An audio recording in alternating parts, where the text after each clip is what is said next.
My childhood. My earliest memory, I am sitting in a crib talking to God.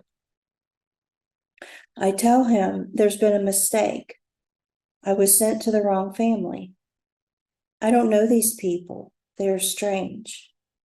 And they don't like me. I just sit there waiting to be switched to my correct family. I'm sure the problem will be solved, but nothing happens. No explanation, no reassurance, no rescue. Silence is my answer. I am on my own. My mom quit school to marry my dad when she was 17. They called their first child Junior. While dad was at work, mom sometimes would walk down the street to the local tavern. She said she didn't drink, she just wanted someone to talk to. It was raining one day as she pushed Junior home in a stroller from the tavern. Mom's oldest sister, Diane, saw them, and she confronted Mom. Junior had been sick, and Mom had taken him out in the rain without a jacket. Out of concern for the baby, Diane called and told our grandma. Mom was at a neighbor's house when Grandma arrived and found Junior home alone. Grandma called Dad at work and told him to take Mom and the sick baby to the hospital, where Junior died a few days later. He was 9 months old. A gravestone and a black and white 8x10 photo hanging on Mom's living room wall are all that's left to prove that Junior existed. My parents had 4 more children: Molly, Sam, Tanya, and Jack. Just after Mom turned 27, she became pregnant with me. She was determined to have an abortion. Her hands cracked and bled from hanging laundry out on the clothesline, and she couldn't take it anymore. Dad bought her a clothes dryer to convince her to have me, and he got fixed after I was born. Mom said I was a pretty baby, born with a full head of thick black hair. She named me Peggy after her friend. I was born on Lord Street in Marietta, Ohio in 1961. When I was 3, we moved to a tiny 5-room, 3-bedroom house that sat close to the road in Constitution, Ohio. Grandpa and Grandma had lived there, but they grew tired of life in the country and moved back to town. My parents were buying the house from them on land contract. The property was once part of the Underground Railroad, but that was long before my time. A train station sat at the bottom of our hill. After it closed, my uncle opened a store in the building, which was later torn down. A nearby pond is still there and is now a popular fishing spot. I don't think anyone used it but us back then. According to Mom, our grandma was half American Indian and her grandmother was an Indian squaw. She said Grandma didn't want anyone to know because in Grandma's day, being Indian was the same as being Black. Us kids looked like our mom: light olive skin, dark brown eyes, and dark brown hair. Dad said we were members of the Blackfoot tribe because we were always suntanned and running around barefooted. Our parents tried to keep our shoes good for school and church. A church bus driver, a neighbor, or our grandma always made sure we went to church so Mom could enjoy a little peace and quiet at home. I used to pray that our parents would go to church with us, especially if a special event was planned. Tired of my nagging, Mom said, "Your grandmother crammed religion down my throat for years. I've had enough of it to last me a lifetime." Another time, she told me that Dad was atheist. Our school clothes were mostly a box of hand-me-downs from our older cousins. I always wore my older sister's hand-me-downs, including knee socks and underwear. I used rubber bands to hold up my socks because I was tiny for my age and Tanya was chubby. I didn't care that we were poor. I didn't even know we were poor until Tanya pointed it out to me one day, saying, "Look at how they dress, and then look at us. Look at their house, and then look at ours. See what they eat, then look at what we eat." That's when I realized she was right. We were poor. But I still didn't mind. I thought we were a happy family, and besides, Mom told us rich people were mean and selfish. Molly was the oldest, but it wasn't long before I was assigned to keep an eye on her. Mom would say, "There goes Molly carrying her suitcase down the train tracks. She's headed for town again. Go get her." I was the only one Molly would listen to. Sometimes while we were driving down the road, Mom would yell, "Grab her," because Molly had opened the car door and started to step out as we were speeding down the highway. Oh, whoever sat closest to her had to pull her back in and shut the door. Molly never seemed to be afraid, but when I grabbed her, the sight of moving pavement under her foot scared me enough for both of us. Tanya was a tomboy, a bully, and Dad's favorite. Dad laughed at everything she said and did. He ignored the rest of us, unless we were in trouble. Tanya claimed I was Mom's favorite and picked on me because of it. During the day, she hated me, but at night, when we shared the bottom bunk, she was nice to me. That's how I learned unconditional love. My oldest brother, Sam, was mean. He usually played by himself in the woods. I think he tried to avoid Dad as much as possible, so he didn't get in trouble. My brother Jack was Tanya's puppet. He did everything Tanya told him to do, which usually involved picking on me or ignoring me. Dad worked and Mom was a housewife. We were a typical 1960s Appalachian Ohio family. I loved being a kid. I loved my family deeply, especially Mom. Although we were poor, Dad somehow managed to buy a brand new console color TV. We also received a lot of nice presents for Christmas. For Easter, we received baskets of candy, and we three girls got a new dress and an Easter bonnet for church. We watched fireworks and made homemade ice cream on the 4th of July, and sometimes we played softball as a family. Dad would take us fishing, swimming, and for a Sunday drive in the country. My favorite memory of Dad is sitting beside him on the front seat, watching him whistle as he drove. Sometimes we went to the drive-in, and once in a while we got a root beer float at the A&W. It came in a frosted glass mug. Adults got a big one and kids got a small one. A waitress delivered it on a tray that attached to the driver's window. One day, we each got our very own Kentucky Fried Chicken dinner in a box. As our parents passed them to us in the back seat, I said, "Wow, I didn't know we were rich."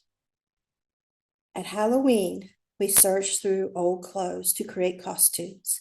We went trick-or-treating in town, and Tanya and I were in awe of the beautiful big homes there. I would stare at the beautiful entryways and staircases as long as I could before I pulled away to the next house. All of our aunts, uncles, cousins, and grandparents lived nearby in the same county. No one visited our home very often, but we visit our grandparents regularly, and each of us could sometimes spend the night with our favorite cousin. Sam, Tanya, and Jack called me spoiled brat, Mommy's little baby, and tag-along. They wanted nothing to do with me other than to pick on me. I think my mom spoiled me because I was small and dainty, while Tanya was boyish and Molly was mentally disabled. It was nice to feel special, but it came with a price. I was hated by Sam, Tanya, Jack, and Dad for it. Everyone but Molly, who was in her own little world. She was always nice to me. My only defense against the bigger kids was to scream for Mom. I learned to scream so loudly that the other kids would run covering their ears. I took pride in that. I loved to see them run from me. I felt I had some control. I was tired of being picked on all the time. One day, when I was 5, I played in my room with my Barbie dolls. Mom walked in, wiped her neck with a dish towel, and fanned herself.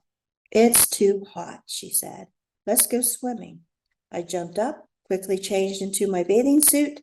Jack did the same. Tanya was the only other kid at home that day. Mom told Jack and me to go on ahead, and she and Tanya would be down after a bit. Jack bolted out the back door, and I ran after him. I couldn't keep up. He was already at the far end of the pond, diving in by the time I reached the shallow part. I couldn't swim like the older kids. I could only dog paddle. I carefully eased myself into the water as Jack swam laps to the center of the pond and back again. I used my feet to feel around the bottom since there were sudden drop-offs that were dangerous. If I slid in a deep section, it would be over my head. I couldn't believe Mom had let us go swimming without Dad being there. We always went as a family. I also wondered why she let Jack and I go alone. It was fun to have that much freedom, but it was a little strange. I noticed a board floating near me, which felt like I just received a present. Us kids often played in a nearby dump looking for treasures. It was like we were shopping. We were always excited to bring things home to play with. Mom always told us, take that right back where you got it from. So it was natural for me to wonder if that board could work as a raft. I laid my belly across the board and it worked perfectly. I headed straight for the center of the pond. When I got there, I yelled out to Jack, look at me. Jack swam towards me. When he got close, I knew I'd made a horrible mistake. Jack always took my toys from me. Before I could get out the words, no, don't, Jack grabbed my board, jumped on it, and returned, doing his laps. Terror consumed me. I splashed and screamed. I was in way over my head, and I didn't have a clue how to swim. I tried to keep my head above water, but it was no use. I had no business going out in the deep water. I should have learned how to swim, or at least tread water or float. My eyes were above the water only a few seconds before I sank. I thrashed under the water, but I couldn't get my head back up. I sank down deeper and deeper, tumbling and turning and gulping water. I screamed until I couldn't scream anymore. And then I cried. I was surrounded by muddy brown water. I couldn't tell which way was up or down or sideways. I didn't know if I was headed for precious oxygen or the muddy floor of the pond. I didn't know what to do. I was lost. It was lonely being where nobody can see you, where no one knows you need help.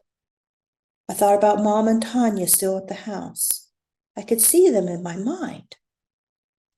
They were in the kitchen, getting ready to come down. I saw them clearly, like I was there watching them. I felt connected to them, like I was tapping into their emotions. I had looked up to them as my protectors, yet they were unaware. I was drowning. They were calm as they concentrated on finding things in the kitchen to bring to the pond. My gulping turned to choking, then to horrible, horrific pain in my throat. I thought my throat would burst. I was terrified. Then everything stopped. It was like I'd been sleeping and just awakened. Everything had changed. I was calm and still and quiet. I was no longer choking or crying. I thought my parents must have lied to me. There's no such thing as drowning. I was fine. I didn't hurt. I could breathe. I was no longer scared. I couldn't wait to tell the other kids about this. We can't so breathe underwater. There's no such thing as drowning. The muddy water turned a bright, shiny, transparent green. It was no longer scary down there. I could see everything. It was beautiful. I dropped down even deeper, but it was okay. I was nudged by fish swimming right past me. As they bumped into me, my body drifted off to the side. They kept banging into me. I watched with amazement as I saw their eyes, mouths, fins, and tail move right in front of my face. I wondered, why weren't they afraid of me now? When we fished with Dad, sometimes we tried to catch fish with our bare hands. They always got away because they were afraid of us. Why weren't they afraid of me now? A vivid memory surfaced. I could see myself a year or so earlier, staring into our goldfish bowl. I wondered why the fish weren't afraid of the little treasure chest at the bottom. I decided the fish knew the chest wasn't alive, so it wasn't a threat to them. And now I understood. The fish in the pond weren't afraid of me because they knew something I didn't. I wasn't alive. I didn't want to be known as a dead girl at the bottom of the pond. That would make people feel weird about fishing and swimming there. And this was a fun place. I didn't want to ruin it for everyone else. I also didn't want my family to think of me being left down there. I imagined them always saying, "That's where Peg is." Then I began to rise to the top of the water. That's when I noticed I was no longer in my body. I had left my body behind, and now I was my thoughts and my vision. My thoughts were the only thing I heard, and they were so clear now. I heard nothing else, only my thoughts. It wasn't just my hearing that had changed. My vision was different too. I could see under the water and over the water at the same time. It was like when you look in a fish tank. You were outside it looking in, and you can see above the water and under it at the same time. I somehow knew I had a choice to stay under the water or to go above. I was bored with under, so I chose above. It seemed like things happen now just by thinking about them. Above the water surface was a sunny summer day full of vibrant color. I wanted to go up higher, above the pond, but I was afraid of heights. I realized how silly that was. Still, I wanted to take it slow, since this was all new to me. I rose slowly until I got as far as the treetops, which I figured was high enough for now. I could go higher later. I stayed directly above the center of the pond, above where my body floated below. I couldn't see me, but I still felt like me. I had changed, and I was adjusting to it. I looked down at the ground at the entrance of the pond near the road. I had walked down there so many times before, but had only seen the surroundings at eye level from my height. I felt special now, being able to see from up high, like I was hovering in a helicopter. I looked straight across at our road as it bent up around the top of the hill. Treetops were behind me. Railroad tracks led down to my right, and the highway was in front of me. I saw over the highway clear to the Ohio River. Seeing the world from this height, I knew I must have been a ghost. And the only thing I knew about being a ghost is what I'd seen on TV. Later, I looked down again and noticed Mom and Tanya were at the pond now. They sat on a bed sheet, rubbing lotion on themselves at the entrance of the pond. They faced the pond, but looked at each other as they talked. I couldn't hear them, but I sensed their conversation. It was intimate, mature, and female. They still hadn't noticed I was missing. They still didn't know I had drowned. I was envious of Tanya being able to talk to Mom like that.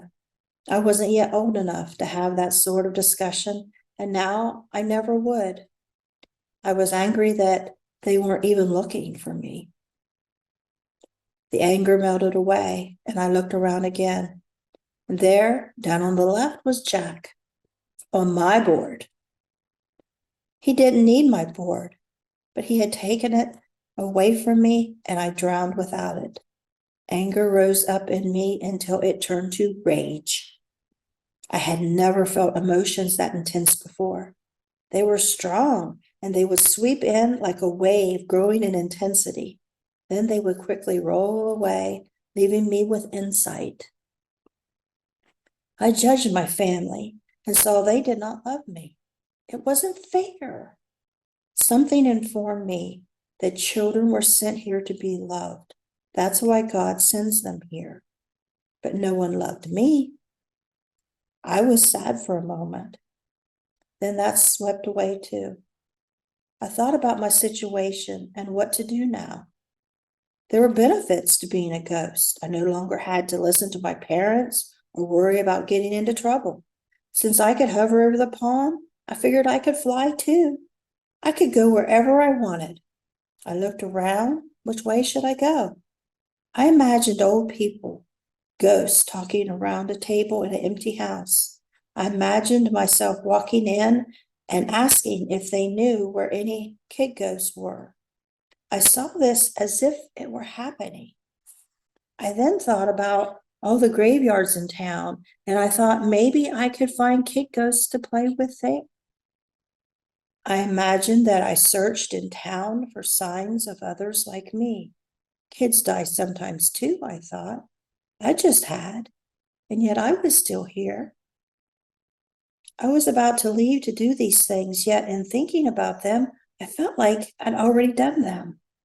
It felt like I was in several places at once, yet I never moved from the pond. Then, for the first time since I died, I heard something other than my thoughts. An adult female voice spoke in the air in front of me, a short distance away. "Don't go yet," she said. "If they find you soon, you might go back." I was annoyed that someone was going to tell me what I could and couldn't do. Find me?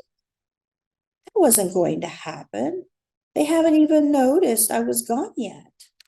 I couldn't even see me down there. So how would they find me and go back? What was she talking about? Go back? I was already dead. You can't just go back. That isn't how death works. Still, she told me to wait. I figured I would, but it wasn't going to do any good. I would wait a while and then I would leave. I didn't have to listen to anyone anymore. The next thing I knew, I was dangling over my brother Jack's right shoulder. He was carrying me back to the house. Mom and Tanya walked in front of him to the right, looking straight ahead and whispering. I looked down at the pavement. Water poured out of my mouth and nose like a garden hose. It tasted terrible. The water ran down Jack's back. He was mad that he had to carry me, and even madder that I was now barfing on him. Jack called out to Mom, "Can I put her down now?" Mom and Tanya swung around. Mom grabbed her chest, gave a deep sigh of relief. I was alive. I had come back to life while Jack carried my dead body back to the house. Mom nodded to answer Jack's question.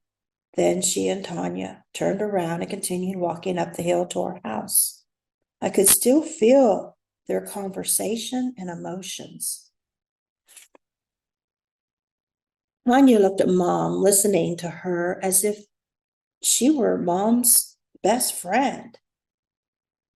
Mom had been worried she'd get in trouble for letting me drown. They were going to keep my drowning a secret and pretend that it never happened. Jack set me down and ran to the house. He had complete disregard for me. He didn't care that he caused me to drown, nor that I was now alive. He just wanted to get home. I now stood alone in front of the train tracks in the middle of the road, feeling like a drowned rat. I was as sick as a dog from the pond water, still in my belly. I was weak and could hardly stand. I felt so alone.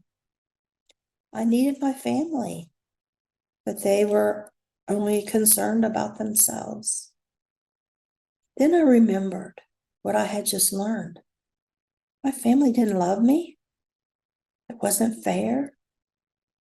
And I was just about to go exploring. I had a choice now. I saw I had an alternative to this life. I could go up the hill to that family who didn't love me, or I could walk back to the pond and get in. That old feeling that I'd been sent to the wrong family returned. I knew drowning hurts and it was scary, but I wouldn't fight it this time. Soon I could be flying. I came so close to being free. But here I was, still trapped in this hopeless, loveless situation. They would wonder how I ended up back in the pond. It would be a mystery. An angel appeared before me, hovering slightly above the road. When I'd been dead, it was her voice I'd heard. Now I could see her too. She was made of white light in the shape of a young woman in a flowing white gown of light. No, she said softly, don't. Why not? I asked. You know they don't love me. She didn't deny it. She told me I would have a lot of love someday. When? I asked. When you have your own family, you'll have lots of love. Promise? Yes, I promise, she said in her soft voice, but it won't be for a while yet. I knew she was about to leave, so I asked her where I'd find that love. She looked to her right, raised her arm, keeping it straight, and pointed her finger towards town. Then she was gone. Still sick and weak, I walked sadly on up the hill and went home. I felt very alone. Even though no one else loved me, I had to love myself. I had to become my own mother. I went to my room, put on my nightgown, and went to bed. I had to take care of myself now. I couldn't depend on anyone else. I reached down and picked out a children's book and flipped through the pages.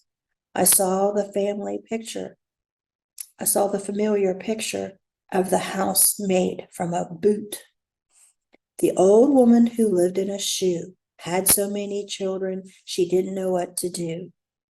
I turned the page to a picture of the inside of the old woman's house. Beds were lined up neatly in a row like an orphanage. The angel promised I would have a lot of love someday when I had my own family. Now I wanted to have a large family. I wanted so many kids I wouldn't know what to do with them all. In my heart, I was a future mother. I fell asleep warm and safe in my bed, filled with hope and knowledge of my future. For a while after the drowning, strange things happened to me. I went to my Sunday school class, which was just up the road from our house. The teacher said to pick out a coloring page from a shelf and sit down.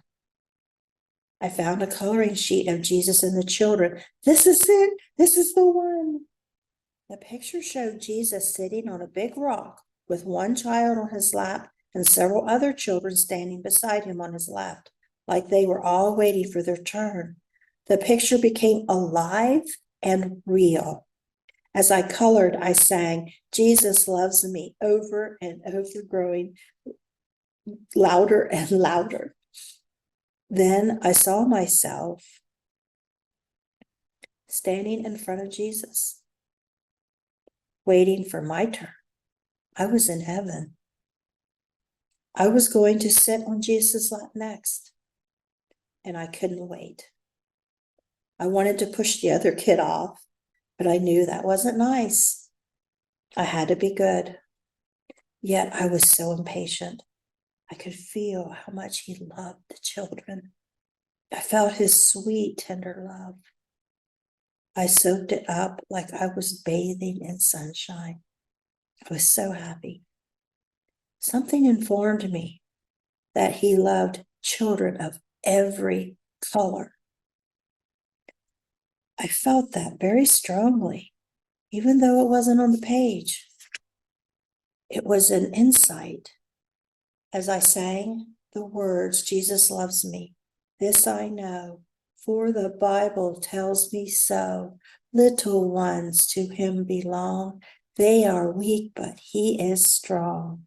The more excited I got, and the louder I sang. I was in the classroom, yet I was also in the air, and I was in heaven. The whole class complained to the teacher, asking her to make me stop, saying I was too loud. I looked over at one little boy my age with a crew cut. He held his hands over his ears so tight that his elbows were stuck straight out. He squeezed his head hard as he pleaded with her to make me stop. The teacher looked at me, smiled, and said, "No, leave her be. She is full of the Spirit." Not long after my drowning, Dad took us all to a nearby lake to go fishing. This was my first time being around water since I had drowned. I didn't want to bother with fish. I was bored with fishing now. I wanted to go exploring. As I wandered off, Mom motioned Jack to go with me. "Keep an eye on her," she whispered through her cupped hand. Apparently, I couldn't be trusted around water anymore. Jack followed me into the woods along the lake, complaining that he had to babysit me now. He said it wasn't his fault that I had drowned. Tanya caught up with Jack to see what was going on. He complained to her about me always getting him in trouble. They went off in another direction, leaving me alone. I found a clearing and looked around. It was boring and ugly. Nothing to look at. There were old dead leaves, cracked dry mud, rotten logs and sticks. Yet I wanted to find something beautiful. So I just stood there. I didn't want to go anywhere else. I didn't know why. Then I noticed a beautiful wildflower growing out from under a rock. I sat down and stared at it. How did it grow with that rock on top of it? How was that even possible? Yet there it was, all alone. It just seemed so happy to have made it, to have survived. It danced in the wind, rejoicing, not caring where it was, where it came from, or that it was alone. My thoughts grew clear, and the outside world became quiet, like it had when I drowned. A vivid memory came to me. I remembered my mom, her two sisters, and my grandma sitting outside one day. They were discussing their favorite flowers. One by one, they each proudly announced a fancy, hard to grow, or expensive flower shop flower. I thought of the girls in my class who wore pretty dresses, their long curled hair decorated with bows and ribbons, and wearing fancy socks and shoes. I envied them. Dad always made us girls get pixie haircuts, and I was poor and plain. Then I gained insight. It was explained to me that I was like this wildflower, and those girls were like those fancy flowers that needed special care to grow. But I didn't need all that stuff to survive. because I had something they didn't have, a strong will. Like the wildflower, I was growing up in a harsh environment. I was given a promise that I would survive too. Someday I would be strong and free like the wildflower, and I would dance in the wind and celebrate my victory. I had a long, hard road ahead of me, but because of it, I would have a strength inside of me that those girls would never know. And there was one more thing. Like that wildflower, I would also grow up to be beautiful. I was so excited to learn about my future. I went to the lake and picked as many wildflowers as I could find. I knew no matter what anyone else thought, they were all beautiful. As we got in the car to go home, Mom yelled at me to throw those weeds out. I did, but I grinned all the way home, squished in the back seat, knowing I had a secret. Nobody knew it yet, but I was not a weed. I was a flower, and someday I would be strong and beautiful. One day I woke up from a nap while the other kids were all at school, and 3 people stood beside my bed. They were dressed like they were from 100 years ago. There were 2 women, one old and one young, and a tall man in the middle. I had a feeling they were wife, husband, and daughter. The women both wore long dresses with full-length aprons. Their hair was pulled back tight. The man wore faded bib overalls and a long-sleeve dress shirt. They just stood there, not moving, looking down at me like they knew me. They looked sad, as if they were mourning my death. I figured they must be seeing someone else when they looked at me because I didn't know them. I closed my eyes, hoping they would disappear, but they didn't. I had a feeling they were ghosts, but they looked real. Finally, I closed my eyes tight and said I wouldn't open them again.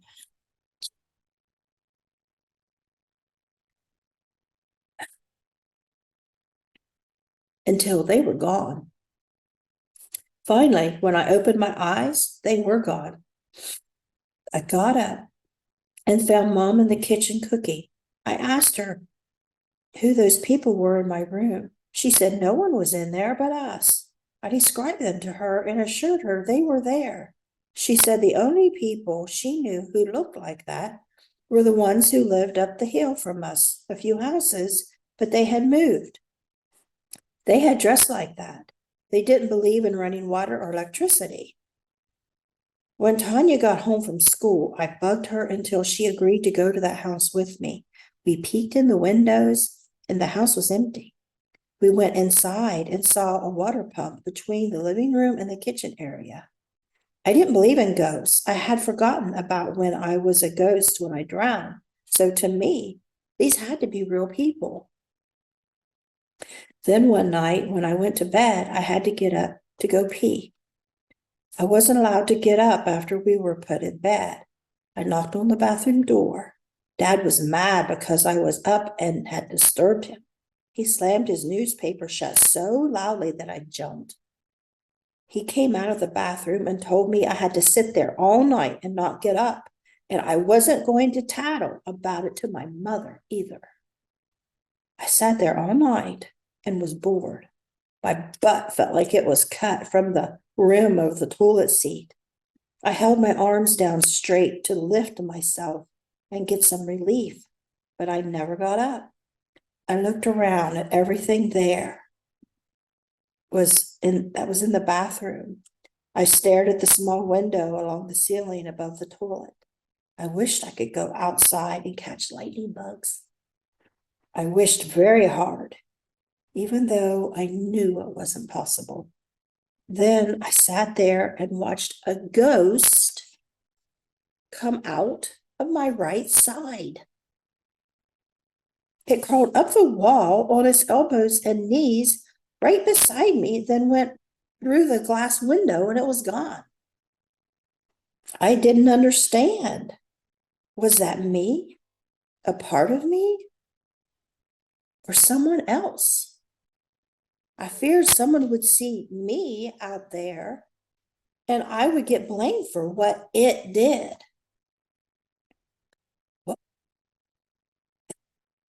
I struggled to make sense out of what had just happened.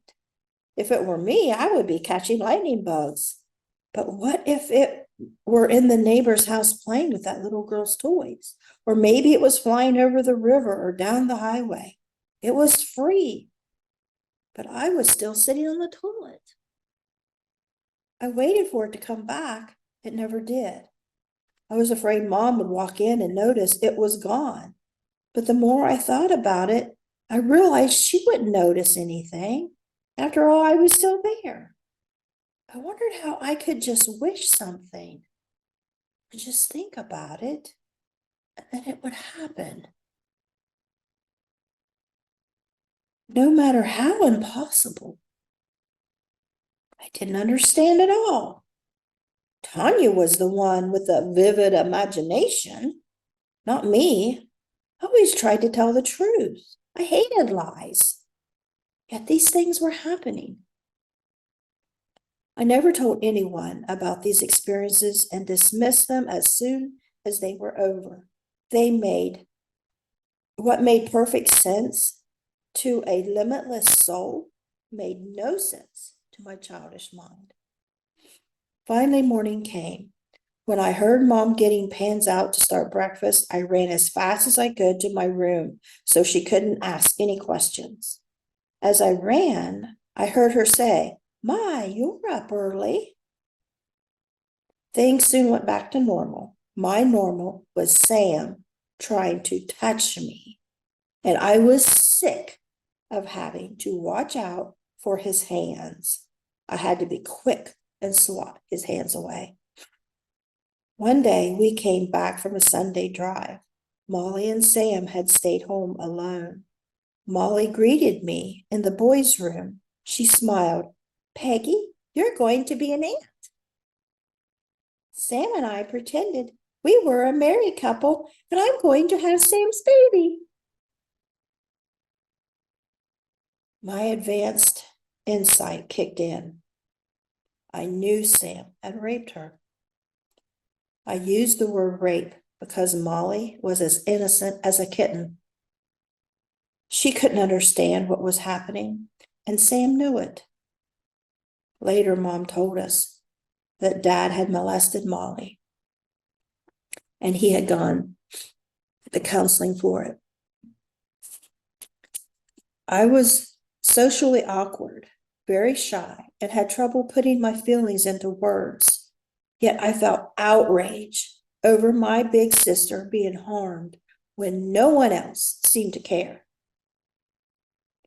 I think I was around 6 when Dad had a party at our house.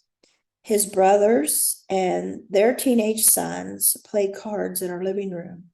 Later, I grew tired and went to bed. I had my nightgown on and walked into the room we 3 girls shared. I didn't bother to turn on the light. I just went straight to bed. After I crawled in, I realized a man sat there. He picked me up and put me on his lap. It was my uncle. He slipped his fingers inside my underwear and said, "This is what a little girl feels like." My eyes adjusted to the dark. There was a circle of men standing in my room. My uncle passed me to the man on his left, and around the circle I went, being passed like I was an object for show and tell. Every one of them slid their fingers in for a quick feel, all but one. He said no, he wasn't doing it, but he still passed me to the next one on his left. Some leaned against the wall, some sat on our dresser. I had been so tired and it happened so quickly, I barely had time to understand enough to react. By the time I had been passed to the last man standing in front of our bedroom door, I thought only of escaping. A man blocked the door, but I shoved his legs out of the way. I think I ran out the door, but I can't remember anything else until later that night. We were all in the car that night, and Dad was driving. Tanya was up front in the middle, and Mom was in the front passenger seat. I was squished in the back seat behind Dad, sitting by Jack, Sam, and Molly, took up the rest of the back seat. I was crying. Jack said, "There's something wrong with Peg. She won't stop crying." Mom turned to look, as did Tanya. "What's wrong?" she asked. I told her I didn't want to go to her uncle's house and why. Mom yelled at Dad about his family being sick and how his dad and his brothers molested his sisters. When we got to my uncle's house, Dad went inside. Mom had told him to go beat the shit out of them. The kids all laughed and told stories about what they imagined was happening in there. Apparently, we had watched too many Westerns. When Dad didn't come back, the stories turned dark. What if Dad was hurt? Anger and blame turned on me. It was my fault if Dad got hurt. It was because of me. Finally, Dad came out and told us we all could go in now. They are going to apologize. I hope they were all bloody and black eyes. As we walked in, they were lined up on either side of the long hallway. They were not hurt at all. They were laughing. They shook our hands, welcoming us in as they passed through to the kitchen in the back. I darted off to the left, through the living room, and then the dining room, and then back like a mouse trying to escape a trap. I then darted up the stairs on the right of the hall and into her bedroom. There was a closet with an attic door. I hid in there. I heard Jack come up to play with our younger cousins. I opened the door and told him where I was. I made him promise to come get me when it was time to go. I didn't want to be left there when my family went home. Another time, Jack and I were playing in the woods across the railroad tracks near a gas well. We found an old Jeep and jumped in. Jack was pretending to drive while I sat in the front passenger seat. He said to pretend we were on a date and he had just picked me up. I went along with it and asked where he was taking us. We were having fun and not doing anything wrong. Sam came along and jumped in the back seat and pulled me back there with him. He was angry and said he'd show me what people do on a date. I screamed and fought to get away from him. Jack told him to leave me alone. We were just playing. Sam tried to make it sound like we were being dirty because we used the word date. Tried to justify his actions by blaming us. Just then Tanya rode by on her bike and yelled that she was going to tell on us. She pedaled home as fast as she could, laughing all the way. She reminded me of the Wicked Witch of the West on The Wizard of Oz. Sam and Jack ran after her. I ran too, but I was too small to catch up. I was the last to get there, so I knew my story would never be believed. Dad always believed Tanya anyway, since she was his favorite. I knew the boys would come up with a story to tell Dad too. When I got to the house, Dad already had the kitchen chair in our bedroom and his belt out for the whipping. He called me in. He said, Tanya already told me what happened, but he wanted to hear my side of it. Dad had a certain way of whipping us. He whipped us from oldest to youngest, starting with the oldest and working his way down to me. He repeated this procedure until someone told the truth, or at least something he believed. I was anticipating him whipping us until he was given the truth. He had already talked to the other kids. Now it was my turn. The other kids must have been in the kitchen because I didn't see them when I walked in the front door. I didn't know how to tell the truth about what had happened. I couldn't talk dirty. I wanted to tell Dad about how Sam always tried to touch me and how someone needed to make him stop. But I didn't have words for any of that. So I come up with a lie. One that would put a stop to Sam trying to do stuff to me for good. I knew the incident in the Jeep could have been worse if Tanya hadn't come along when she did. Who knew what Sam planned to do next? Not after what he'd done to Molly. So when Dad asked, "What were you doing out there?" Tanya said she saw something. I replied, "Sam called it." Dad's eyes bulged and he yelled for Sam. Sam went in our room and it sounded like Dad beat him half to death. The worst belting we ever got from Dad was on Christmas Day. Dad wanted to know who tore an arm off Tanya's doll. Nobody would admit doing it. Dad lined us up and belted us for what felt like eternity. We just wanted to go to our grandparents for Christmas, like we always did after we opened presents. But we couldn't go until someone told the truth. Mom said Tanya likely did it herself, just to see the other kids get in trouble, since she sat on the couch beside Mom laughing at us getting whipped.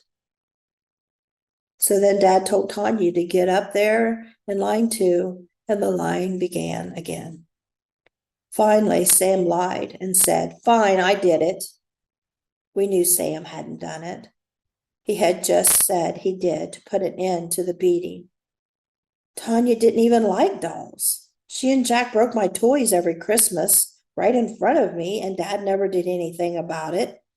Jack played with dolls, so I wondered if he did it. Years later, Jack admitted he had.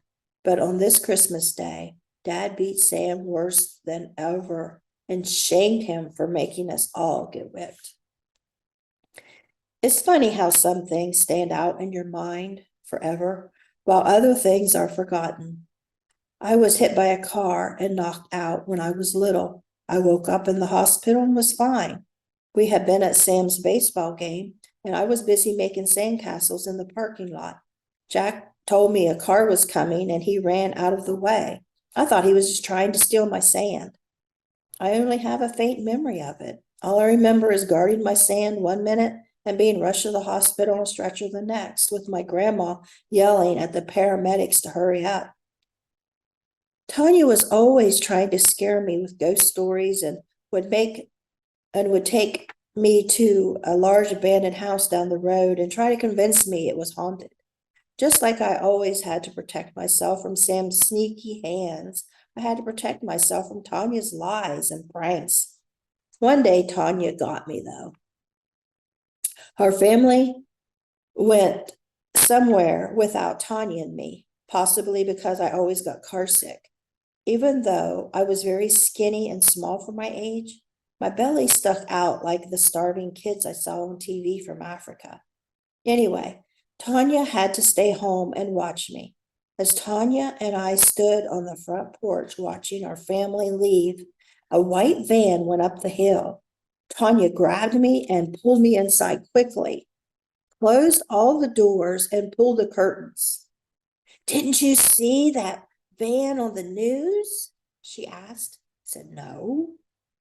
She said, "The police were looking for that van because it was full of people who went around killing kids after their parents left." She peeked out the curtain and said, "We had to hide in the hall closet. They had seen our parents leave, and they had seen us on the porch, and now they were coming for us." We sat in the closet hiding for the longest time. She said she heard them come in, and now they were in the kitchen. Now they were in the living room. They knew we were there, and they wouldn't stop until they found us. She told me about other kids they'd murdered. I was scared, but she said I couldn't cry or they would hear me. She said they would look in the closet next, so we had to hurry, run to our bedroom, and shut the door fast. This was a life or death move. They could grab us and kill us. We ran and got in our bedroom. Now I was even more scared. We were out of our safety net. She said we had to prepare to die. We got on our hands and knees and begged God not to let us suffer. She said I had to tell God that I was ready to die.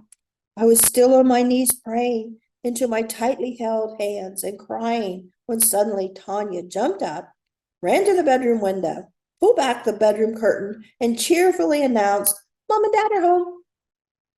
She opened the bedroom door and ran to the back door to greet them. Yet I tried to never tell on her so she would like me. This began my policy of not just fearing lies, but hating them, as well as trying to never be made fool of again by them. I saw the pain that lies can cause and despised people who hurt others with lies. Sometimes I became the tattletale they accused me of being because I was determined to stand up for the truth. One day when I was in the 5th grade, I discovered that my best friend Stacy had quit speaking to me. Girls in our class huddled around her and asked what was wrong. She told them, but she wouldn't tell me. It broke my heart to see her crying and not be able to help her. Her family and mine had recently become friends. Her parents, Dawn and Kathy, were now friends with my parents. Sam was friends with their oldest son and was dating their oldest daughter, who became friends with Tanya. I was friends with Stacy, and her little brother played with Jack. I always had a hard time making friends since I wasn't smart and I was immature. I was happy to finally have a best friend in my class. Her classmates stopped picking on me after Stacy was my friend. I had been allowed to go to her house several times to have tea parties. Stacy had told me how she missed her dad because he was a truck driver and rarely home. So now I kept asking Stacy to please tell me what was wrong. The other girls patted and rubbed her back. Finally, Stacy blurted out, "My dad isn't my dad anymore. He's your dad now because your mom is a whore." I was shocked and speechless. I didn't want her dad. I didn't understand what was happening, but I stayed away from her after that. The other girls kept babying her and glaring at me. The boys then got in the drama too, to impress the girls. Everyone in my class hated me. The girls kept pulling Stacy away from me. I have heard that nothing bonds people together like hate does. And this was a perfect example. This was the most unified I'd ever seen our class. By lunchtime, it was unbearable. I hid behind the big curtain on the stage. Some boys found me and went and got more boys. They kept running up to me, kicking me, spitting on me, and calling me names. They came at me with fists drawn and making threats.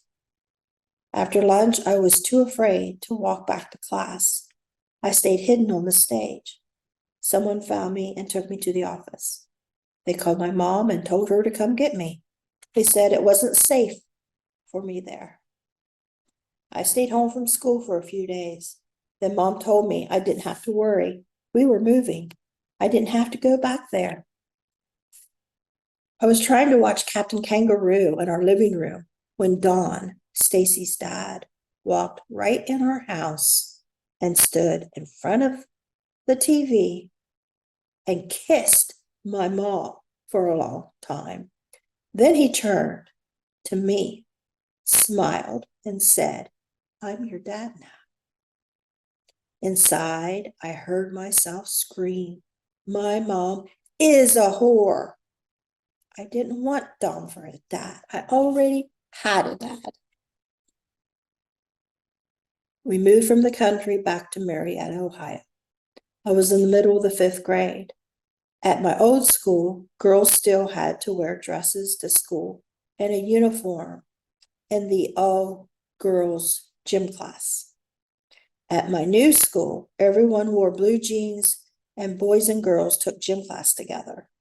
I felt like I was caught in a time warp because I didn't have blue jeans. On my first day of school, I wore a dress and Tanya's baggy underwear. It was somersault day in gym class. We were told to line up. As we reached the gym teacher, we were told to do a somersault. I can't, I said. I have a dress on. The teacher was a man, and he replied, "It won't be anything I haven't seen before." The whole class broke out in laughter. As I did a somersault, I was laughed at again, and I never went back to gym. When I got by with skipping gym, I started skipping school. Nobody ever noticed. I passed grades 5 and 6 with hardly ever attending. My grades were bad. Nobody cared. I went to the office and confessed, but they just ignored me. Not long after we moved to town, Mom left with Dawn. Dad moved in with his girlfriend and her 2 girls, Darlene and Barb, who were around Tanya's age. Dad pulled into the alley behind our house one day and made us go out and meet our new stepsisters. Mom moved back home, but went on the road with Dawn a lot. I was now usually the only one home. Mom gave Tanya money and food stamps to take care of me, but Tanya spent it all on herself and her friends while she was at their house. Sam was having sex with a neighbor girl, Karen, who lived alone and babysat her little brother while their dad worked away. Sam and Jack stayed there. That family always had a lot of food. I wasn't allowed to go there because I was a tattletale. They drank and smoked, and I caught Jack doing stuff to Karen's little brother in the attic. I decided it was probably for the best that I didn't know what they were doing there anyway. Later, Sam and Jack were accused of raping my younger cousins, so they weren't allowed back to my grandma's house anymore. My younger cousins were like little brothers to me. I cried when our grandma's neighbor told me about it. I felt like it was my fault for not being there to protect them. I worried I wouldn't be allowed to play with them now because of what my brothers had done. My little cousins loved me and looked up to me, and I liked being like a big sister to them. I wondered if maybe this wouldn't have happened if I would have told on my brothers before. These were things I still couldn't discuss with anyone, even if there was anyone to listen. I just didn't have the words. Then Dawn moved in. One day, Dawn's wife, Kathy, showed up. She drove down our street and ran right into the back of Mom's car. She got out, and she and Mom got in a fist fight in our front yard. Mom tried to dig Kathy's car keys into Kathy's wrist. I just went inside and told Tanya, who just laughed, so I called the police. Kathy took her 4 kids and left town. I didn't think Dawn ever saw them again. Dawn was a violent alcoholic who picked on Molly. Molly was working, but Mom took her paychecks, so she finally moved in with Dad. Then she got married to Daryl. One day, Molly and Daryl came to get her stuff while Mom was gone, but Mom arrived home and caught them in the front yard. I was watching them in the front porch. Mom threw a bed rail at Daryl's head like a spear. I yelled for him to watch out just in time, or Mom would have killed Daryl. Molly and Daryl lived right up our street, but Mom didn't allow me to go see her. When I found out they had a baby, I went anyway. Molly was living in a storage building, and she said she wasn't allowed in the house to see her baby. Her mother-in-law had taken Molly to Columbus and had tests done. They said Molly had a chemical imbalance and it was Mom's fault. Molly said she thought it was Dad's fault because he was the one who molested her. I took Molly to a neighbor's house and had her call her caseworker and tell them she was living in a storage building and not permitted to see her baby. They came and got her. I told Mom, thinking she would feel sorry for her and help her. But she was still too mad at Molly for moving in with Dad. One day I was home alone, taking a Mr. Bubble bath and playing with my Barbies in the bubbles. Sam barged in and demanded that I get out of the tub and lie down on the floor. I refused. I covered myself up with a towel and screamed at him to get out. Sam insisted and wouldn't leave. I stood in a puddle of water with bubbles on the floor, still demanding that he get out. It was a shouting match, me saying get out and him telling me to lie down. He said if I didn't do what he said, he would lie and tell Mom that I screwed all the neighborhood boys. I said I'd rather have a whipping than what he was going to do to me. I told him to go screw the fat girl next door. I already knew he was doing that anyway. He glared at me a while, speechless. He knew I'd tell. Then he left. One other day, he came to the house again when I was alone. I was at the foot of the stairs, so I was cornered between Mom's bedroom and the living room. He shoved into my face a Polaroid picture of our mother naked. He said to look at it and said he took the picture of her himself. I kept turning my head and tried to get it out of my face. He said he'd had sex with her, and so had his friend, Brian. I called him a liar and said Don must have taken it and Sam had found it under the mattress and had better put it back. He kept laughing and tormenting me with it. He insisted he was telling the truth. I was 11 and still very small for my age. Sam was 16 and the size of a full-grown man. Later, I saw him holding something over Mom's head and laughing since she couldn't reach it. She slapped him and yelled at him to give it to her. Sam just laughed. Sam had the upper hand now because he was bigger. Then Mom, Dad was gone and Don wasn't there that night. I knew there was some sort of blackmail going on. Mom had lost control of Sam. One night, just as it was getting dark, my cousin Sandy and I were walking to her house on the west side. A car pulled up beside us and stopped.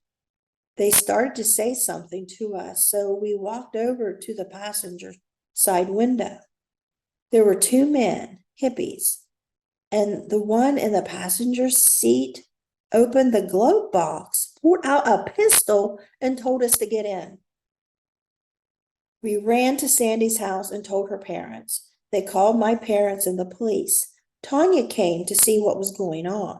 Tanya said we were lying and tried to make us say we were lying. She told everyone we admitted to making it up, but we hadn't made it up. Tanya was afraid we would get attention, and that was something reserved only for her. Unfortunately, they believed Tanya. The police never came. One night, a friend's older sister, Sarah, knocked on our door. She said men were chasing her and tried to rape her and kill her. She asked if she could come in. Don said she couldn't, even when I told him what she said. He said if I let her in, he would beat my ass. She pleaded for help. She looked terrified. I hid her under my bed until morning. Then she snuck out and went home after thanking me. Tanya saw Sarah leaving and told me that next morning, as Don beat on me on our living room floor for it. I cried for my mom to help me. Mom pretended to yawn as she read a magazine. She giggled and refused to look my way. That is an image I will never forget. Dawn was her little baby. Now, not me. Even though I was hungry when nobody was at home, I found ways to entertain myself. One day I decided to build a Barbie hotel. I walked several blocks to the Super America gas station to get boxes. It took many trips on a hot summer day, but I finally had enough. I used a staple gun to attach them all together. It took up half the side of my bedroom wall. I used crayons and pens to draw curtains and wallpaper on the sides and carpet on the bottom. People always said I was too old to still be playing with dolls, but now that I was old enough to make Barbie clothes and a hotel, it seemed like a waste of time to stop. I also heard that once you're done with dolls, you start liking boys. I wanted to stay as young as I could, for as long as I could. I would swing at the playground at school at night, singing for hours at the top of my lungs. I knew I sounded terrible, but I didn't care because I enjoyed the freedom. I felt flying up to the night sky. I wasn't the type of kid who tried to fit in. I tried to find my own path. I have one memory that does not belong to me. It never happened to me. I'm a little girl, maybe 10 or 11. I'm wearing a fancy dress with white silk gloves and fancy shoes and socks. My hair is longer, dark, and curled. I am waiting with my parents, who adore me and seem to be very wealthy, to get into a helicopter. My father is my world and very handsome. He is wearing a suit. We are holding on to our hats as we wait for the wind from the blades to die down. Then we get inside the helicopter. The pilot and co-pilot wear dress shirts and slacks with hats over tight haircuts.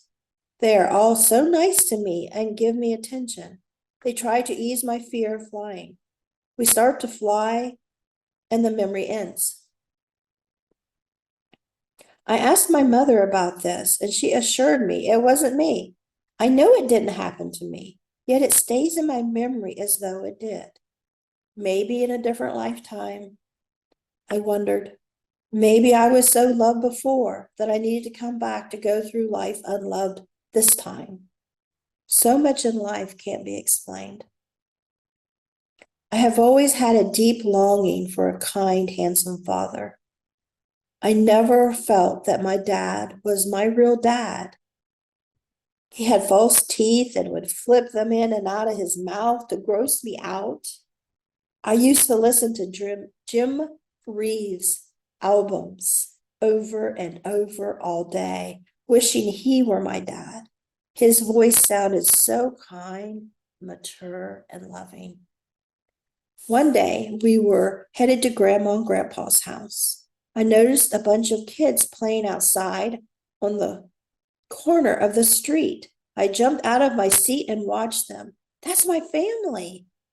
I strongly felt that I had run and played in that yard before. It was a big family of poor kids. I had no idea why I felt I belonged to them and not my family I was with in the car. But the feeling was so strong, familiar, and undeniable that I can't just dismiss it. I longed for a family in the past that I couldn't remember. That's all I knew, for sure. Sometimes I stood in the front of Grandma and Grandpa's house, looking at a house and feeling I'd been in them before. I felt as though I should be able to just walk right in and look around, but I knew we weren't allowed to do that. Yet I would stand there on the sidewalk just remembering, like I had done that before, and I should be able to do it again. I felt I should be able to just float in and out of houses like a ghost, and it would be fine. It made no sense. I felt caught between two worlds, one of another time and one of now. So I just stood on the sidewalk, confused. And I understand that now. That was memories of the drowning, what I had done during the drowning.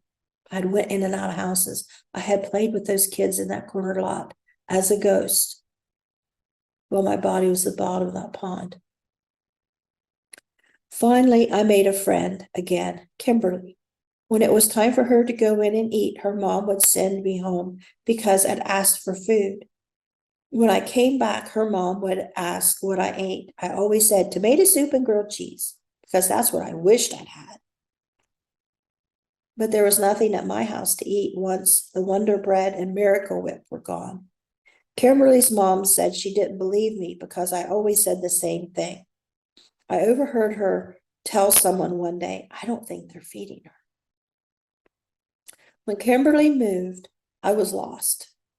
I rarely had a friend, so when I did, they meant everything to me. So without her, I was very lonely. It was summer, so there was no free school lunch. My mom was gone all the time with Don. If a visit with Dad wasn't set up, we had to walk across town to see if he was home. He never liked me much before, but now he wanted nothing to do with me. He said I was mommy's girl, and he knew I would side with her. The divorce really was the divorce from hell. Our parents and step-parents hated each other. Everything revolved around one side or the other. Being on one side or the other. I was walking down the street one day, feeling very low, lower than ever before. I was hungry, even hungrier than before. I missed Kimberly. I missed our little house in the country. I missed my family. I then noticed a big family of kids playing softball like we used to. They saw me watching and asked if I wanted to play.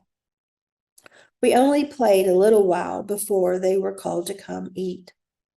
I started to leave, but they invited me to stay for dinner. I accepted. We walked into their 2-story brick home, and there was a large dining room table, beautifully set. At that moment, I saw who I wanted to be like when I was a mother.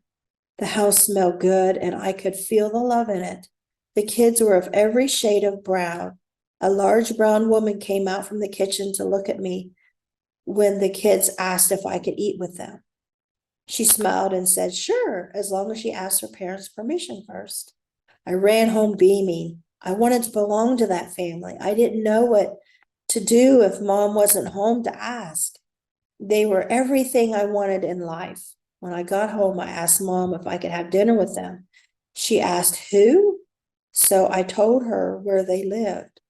Don told me no. And if he ever caught me near that street where those niggers lived, he would bust my ass so hard I'd never sit down. He bragged that the beatings he'd given me before would be nothing compared to what he would do to me. I ran to my room to cry my eyes out. My strong will kicked in. Don always had a farmer's tan, dark face and arms, but white everywhere else. I thought about how stupid he looked, especially for someone who judged anyone else for skin color. I made a promise to myself that day that my kids would never use that N word, and they would never be prejudiced. Teaching prejudice is something horrible parents do to their kids. Jesus loves all the children in the world, red, yellow, black, or white. They are precious in his sight. If they had ever gone to church, they would know that. I wished someday I could have a big house and a lot of kids of every shade. The mother at that house became my role model. One day in the 6th grade health class, I could barely pay attention. I looked out the window daydreaming. I was so behind, I didn't even bother anymore. But on this day, I heard something my health teacher said. I couldn't get over it. He told us how sometimes old people in nursing homes and babies in orphanages die by willing themselves to do so. It was called Failure to Thrive. Mr. Cooper said sometimes when nursing home patients, families stop coming to see them, they don't want to live anymore, so they lay down and die. Nurses don't have time to sit and hold babies in orphanages. Even though the babies are perfectly healthy, they can lose their will to live because nobody loves them. He talked about how love is needed to survive, just like food and water. I wanted to jump out of my chair, stand on top of my desk, and yell that we had to do something about this and do it right now. I looked around at the kids in my class, but they looked as bored as ever. I couldn't believe we lived in a country that would sit back and accept this. I didn't want to wait until I was older. I hoped to find a way to do something before then. I thought my head would explode, yet I knew I was just a kid, and kids can't change the world. I realize now that affected me so strongly because of what happened during my drowning. When I was told that kids are sent here to be loved, but I wasn't loved, and I felt that wasn't fair, that strong sense of injustice was deep in my soul. And when I heard about this Failure to Thrive in health class, it brought it all out. It's like it cracked open an egg and become alive in me. Mom and Don told us we were moving to the country near Cold Run, Ohio, and would transfer to Fort Fry Senior High School when summer was over. One night I came home after dark. All the lights were off in the house except for in the kitchen. I slowly walked back to see who was there. Sam, Tanya, and Jack stood there, not saying a word.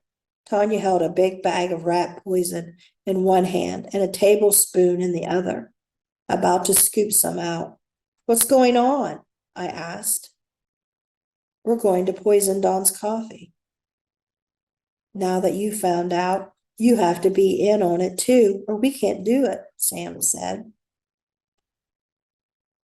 I did a double take to see if he was serious.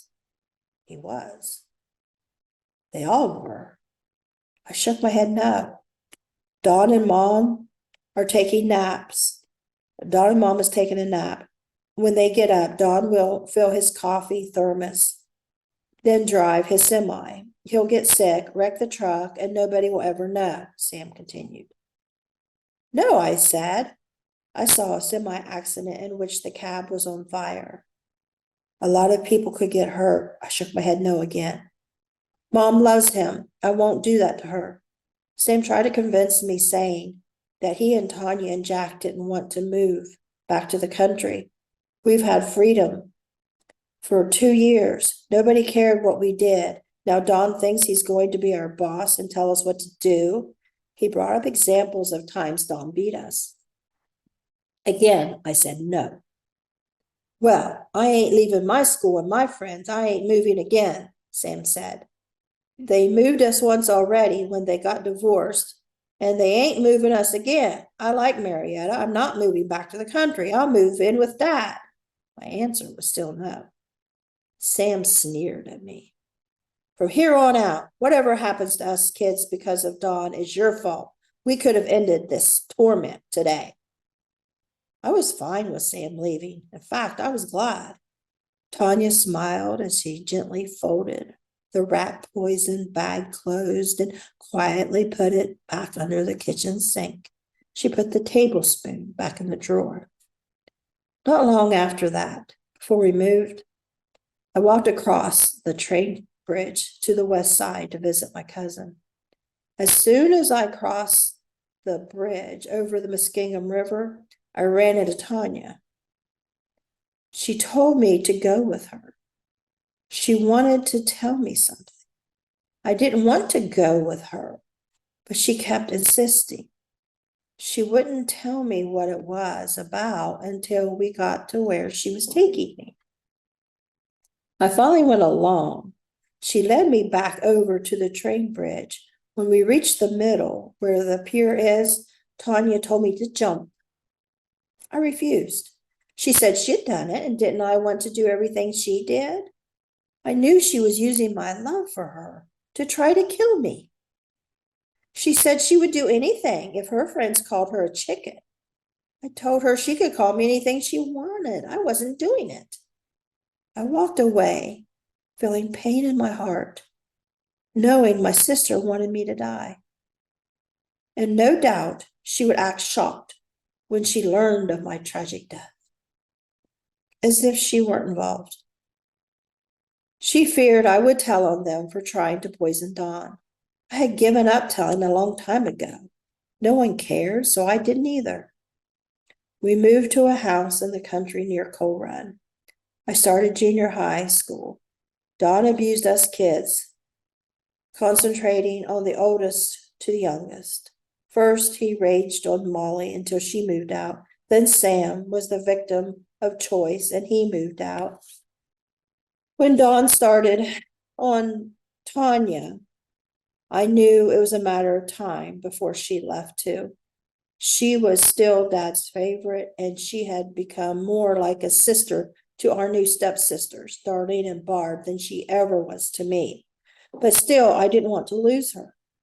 I loved Tanya more than anyone now, even though I knew she didn't care about me. It was just the way life was. I couldn't stop loving someone, no matter what they did to me. One night after we moved again, Don started in on Tanya. He had a belt in his hand. Get upstairs, he commanded. I jumped in Don's face like a protective dog snapping at him. I demanded he leave her alone. Don ignored me, pushing me out of the way, all the way up the stairs. Don shoved Tanya into our bedroom and slammed the door in my face. I swung it open and jumped between them as Don tried to beat Tanya with his belt. Leave my sister alone, I screamed. Don finally gave up and walked out. As soon as he did, Tanya said, I'm not staying here. She opened our second-story bedroom window and climbed onto the TV antenna. Thunder roared and lightning lit up the sky. Rain poured down. I was afraid she would be struck by lightning, but she didn't hesitate, so I followed her. I knew she was leaving. I loved her the way a child loves her mother, unconditionally. I thought I couldn't live without her. We had shared a bed until I was 10. After that, we shared a bedroom. I always wanted to do what she did. I followed her to our neighbor's house. Brenda was my age, but she was mature, so she was friends with Tanya, but not me. Brenda had 3 older brothers, and I think Tanya liked one of them, which is why Don was mad at her. Tanya had called Dad and asked him to come get her. He said he would be there as soon as he could. While we waited, we made prank calls to people. Is your refrigerator running? You better go catch it, stuff like that. We even called a random number in the phone book, and I acted like I was having an affair with the woman's husband. The woman believed I was a grown woman and took me seriously. I confessed I was just a kid and it was a joke, but she wouldn't believe me. She yelled at her husband. Tanya was a bad influence. I realized what we were doing was wrong, but Tanya just thought it was funny. I felt horrible remorse in my gut, but Tanya was excited. I called the woman back, and finally she believed it was a joke. She and her husband gave me a well-deserved lecture. When Dad came, Tanya and I went to his car while he knocked on Mom's door. Mom was surprised that Tanya was out there. She thought she was in bed. When Dad returned to his car, he saw me. I know why Tanya is here, he said, but why are you? I didn't know what to say. He said I could spend the night, but that was it. His rejection stung. I returned home the next day and Tanya stayed with Dad. Sam wrote a letter to the judge about Mom, reporting some of the bad stuff that went on. Mom said it was lies. She said, so she let Dad have custody of Sam to avoid further investigation. Mom and Don got married, and Mom became pregnant. Soon the court said Tanya had to come home because Mom wouldn't allow Dad to have her. We moved to Beverly, Ohio. Tanya started dating a Catholic and Don hated Catholics. So Tanya ran away to live with Dad again, for good this time. Mom hired a lawyer and brought up Dad's sexual abuse of Mom's youngest sister, Tammy. Dad had raped Aunt Tammy for years. It started when he met Mom. Aunt Tammy was 9 years younger than Mom, and Dad abused her while she was still a child. My aunt had never talked much to anyone about this abuse. When she confessed it to Mom's lawyer in the office, she said Mom looked away and ignored her like she hadn't heard a thing. This hurt my aunt, and she never got over it. She had looked up to my mom the way I looked up to Tanya. Mom was supposed to be her protector. My mom has 2 sisters and 2 brothers who were very kind. I sometimes wished I had been born to one of them instead of to my parents. Trying to turn me against my dad. Mom told me a story about my dad molesting Aunt Diane's twins. Mom walked in and caught Dad with his penis shoved through the rails of the baby bed, trying to make the babies think it was a bottle. I told my Aunt Tammy, and she said, your mom better hope Diane never finds out about it. Diane will kill her. The girl I knew from junior high ended up marrying my older cousin, one of Aunt Diane's sons. At a party, she made him apologize to me for touching me when I was a baby. He said he liked to pet me because I was so pretty. I was so uncomfortable that I laughed it off, saying, oh, is that why I love my hair being brushed so much? They looked at each other as if to say, no, that's not what we mean.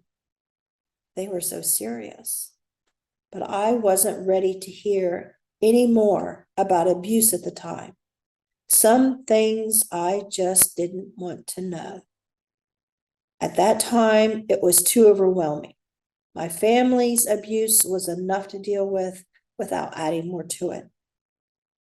I liked the small town of Beverly when we moved there. I could walk anywhere like I had in Marietta. In Marietta, I could walk to the YMCA and the public pools to go swimming, which for poor kids, public pools was free. And it also was in Beverly. It was a really nice program. I taught myself to be a good swimmer and how to dive off the high dive. Poor kids got a free pass to pools, which I appreciated. In Beverly, the pool wasn't far. It was by the high school, which was close to our house. So I walked to school too. Across the street from us was the public library. I no longer had to depend on the bookmobile for books like I did in the country. Up the street was a Baptist church. Tanya, Jack, and I were all baptized there. And we walked there every Sunday for church and the youth group activities. I also walked to the local nursing home and volunteered as a candy striper. I was very proud in my white nursing outfit with red stripes. I also babysat 60 hours a week for a young couple up the alley. I made 50 cents an hour. I saved all of my money, minus enough for a Three Musketeers bar, a payday candy bar, and a pink Hostess snowball, and a big bag of Funyuns every 2 weeks. Tanya shoplifted, so she had a lot of nice clothes. When summer was over, I proudly walked to the local Ben Franklin store and bought my school clothes for 8th grade. They weren't stylish like Tanya's, but I didn't care much about that. I was just proud because I paid for them myself. I volunteered to sell poppies for the American Legion and won a prize for selling the most. I was then allowed to waitress at their banquets. All I wanted for my 14th birthday was a Bible. I still have it. It reminds me of what a good kid I was then. One day, my friend Jill and I were walking down our street when a car pulled up. Jill said she knew the men, so we got in. I didn't think anything of it. They drove us just across the bridge to Waterford. At the end of the bridge, they turned right and drove down through a field to the river where they had a camper. Jill started making out with one of the men in the car, so the other one took me in the camper. I refused to go in. He made me think it was so I didn't have to watch Jill and that man make out, but once inside, he tried messing with me. I jumped up and ran all the way home. Later, Jill took me to a house, and once inside, a man asked if I was a virgin. I lied and said I wasn't, because they were making fun of me for being one. He led me to his bedroom door and told me to prove it to him. Instead, I ran out of his house and ran home. My mom and Dawn had a baby when I was 14. They named him Kyle. I was so happy to no longer be the youngest. When they brought him home from the hospital, Dawn said we weren't allowed in his room, which was the living room. Dawn said Jack and I would hurt him because we would be jealous of him and hate him because he belonged to Dawn. That was one of the meanest things I think Dawn could have ever said to us kids. We were told to not even look at Kyle. In junior high, I started taking every home economics class offered. I knew whatever I would grow up to be, I would be a mom too. I wanted to be the best mom I could. Learning to do that well felt like the most important thing I could do for my future. I also refused to take any study halls. I had heard that if you had enough credits, you could graduate at the end of your junior year. I didn't care about grades. All I cared about was credits. I joined the Future Homemakers of America Club. I was developing my sewing skills and learning how to use a sewing machine. Both of my grandmothers were excellent seamstresses, but they wouldn't teach me how to sew. Our school did a fundraiser by making stuffed black terrier dogs to sell. So I enjoyed it so much that I hated to see the fundraiser end. I stopped hanging out with Jill, and Rhonda became my best friend. She had a big family and they lived just down the street from us. They could all sing well and I sounded terrible, but I enjoyed singing with them. Cassette players were popular then, and me and my friends would record so we could play back to hear what we sound like. Other than an evil stepdad, I was enjoying my childhood again. We lived in a beautiful 2-story home. I had plenty of friends and there were always plenty to do. Then we were told we were moving again. Each town and each school was a different culture. Each one made me feel like a different person. I had just finished junior high and moved down the hall to senior high school when we moved again. I started Warren High School after we moved to Lehman, Ohio. I went to the fair one night and ran into Tanya. She took me to a party and I got drunk. She dropped me off in time for Mom and Dad to pick me up. I had wet my pants as I sat waiting for them on a street curb, but I didn't know it at first. Mom and Dawn didn't notice anything until I threw up all over them in the front seat of the truck. That night, I sat in the tub and cried and yelled at Mom for divorcing Dad and for our family being split apart. It was the first time I cussed in front of her. She stood there and she stood there and watched me, but walked out without saying a word. She couldn't handle the truth. Nothing I said mattered, and that made me feel worse than if I hadn't said anything at all. To finally tell someone how you feel, just to find out they don't even care, is reason to never tell anything again. I wondered why they had let me sleep so late the next day until I was told to clean up the truck. They had left the window up so my vomit would bake in the hot sun. Dawn thought it was funny. I admit I did too. I thought it was clever. It was nice to get a punishment that made sense for a change. Dawn thought my getting drunk was funny because he was a drunk. After only a few months at Lehman, we moved to Bartlett, Ohio, which was still in Warren School District. Kids I once knew from Warren Elementary went there. They said I was pretty now and wanted to be my friend. They told me who was who and told me who to stay away from and why. I didn't forget how they treated me over Dawn's daughter back in the 5th grade. I thought I would be better off to hang out with the bad kids because they didn't judge anyone. Anything you were or wanted to do was fine with them.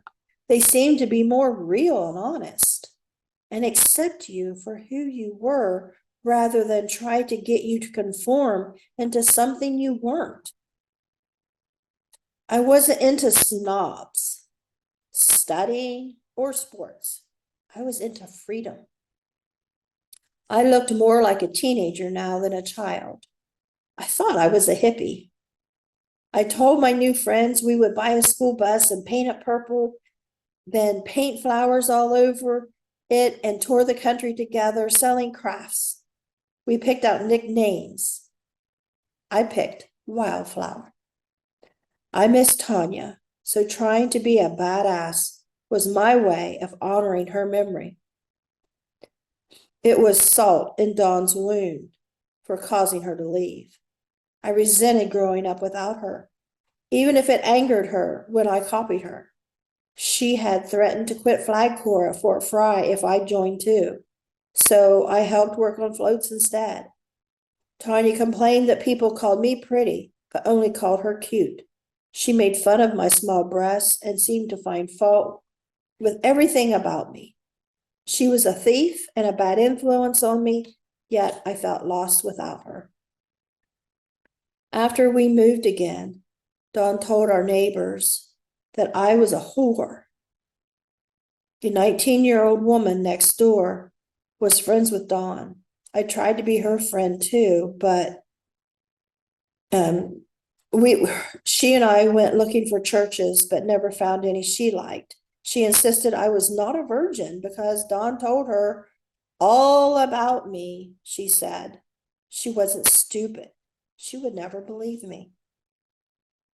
One day we were in front of the diner beside her house when bikers pulled up and said hello as they headed into the diner. Dawn ran out of our house and whipped my butt all the way home. The bikers told Dawn to leave me alone. I was humiliated. Dawn accused me of having sex with them and started the whole whore routine up again. I wanted to run away but was afraid, so I hid in the tall weeds in the field behind our house. I heard them searching for me. When I finally came out, the 19-year-old shamed me horribly for it. I was the most immature kid in the entire world, according to her. I didn't know how to act anymore. I have no idea why Dawn thought I was a whore. Jack had sex with a friend of mine who spent the night with me. I woke up the next morning and she was in his room instead of mine. Nobody called him a whore. I had a big upstairs bedroom all to myself, which I loved. I spent one afternoon trying on clothes and dancing around my room. I was pretending I was a model, an actress, and a singer, like I had when I was little.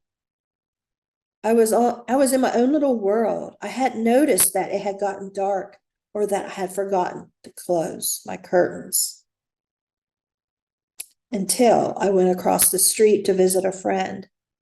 There were several men, young and old, sitting in lawn chairs facing our house. They looked like they were waiting for a parade to start. As I walked past them, they said, That was a hell of a show you put on. I wanted to die. It seemed to support the lies Dawn told about me. Jack and I had to go on weekend visits to see Dad now. I was disappointed that Tanya no longer lived with Dad. She graduated and moved out. I slept in her bedroom during the visits.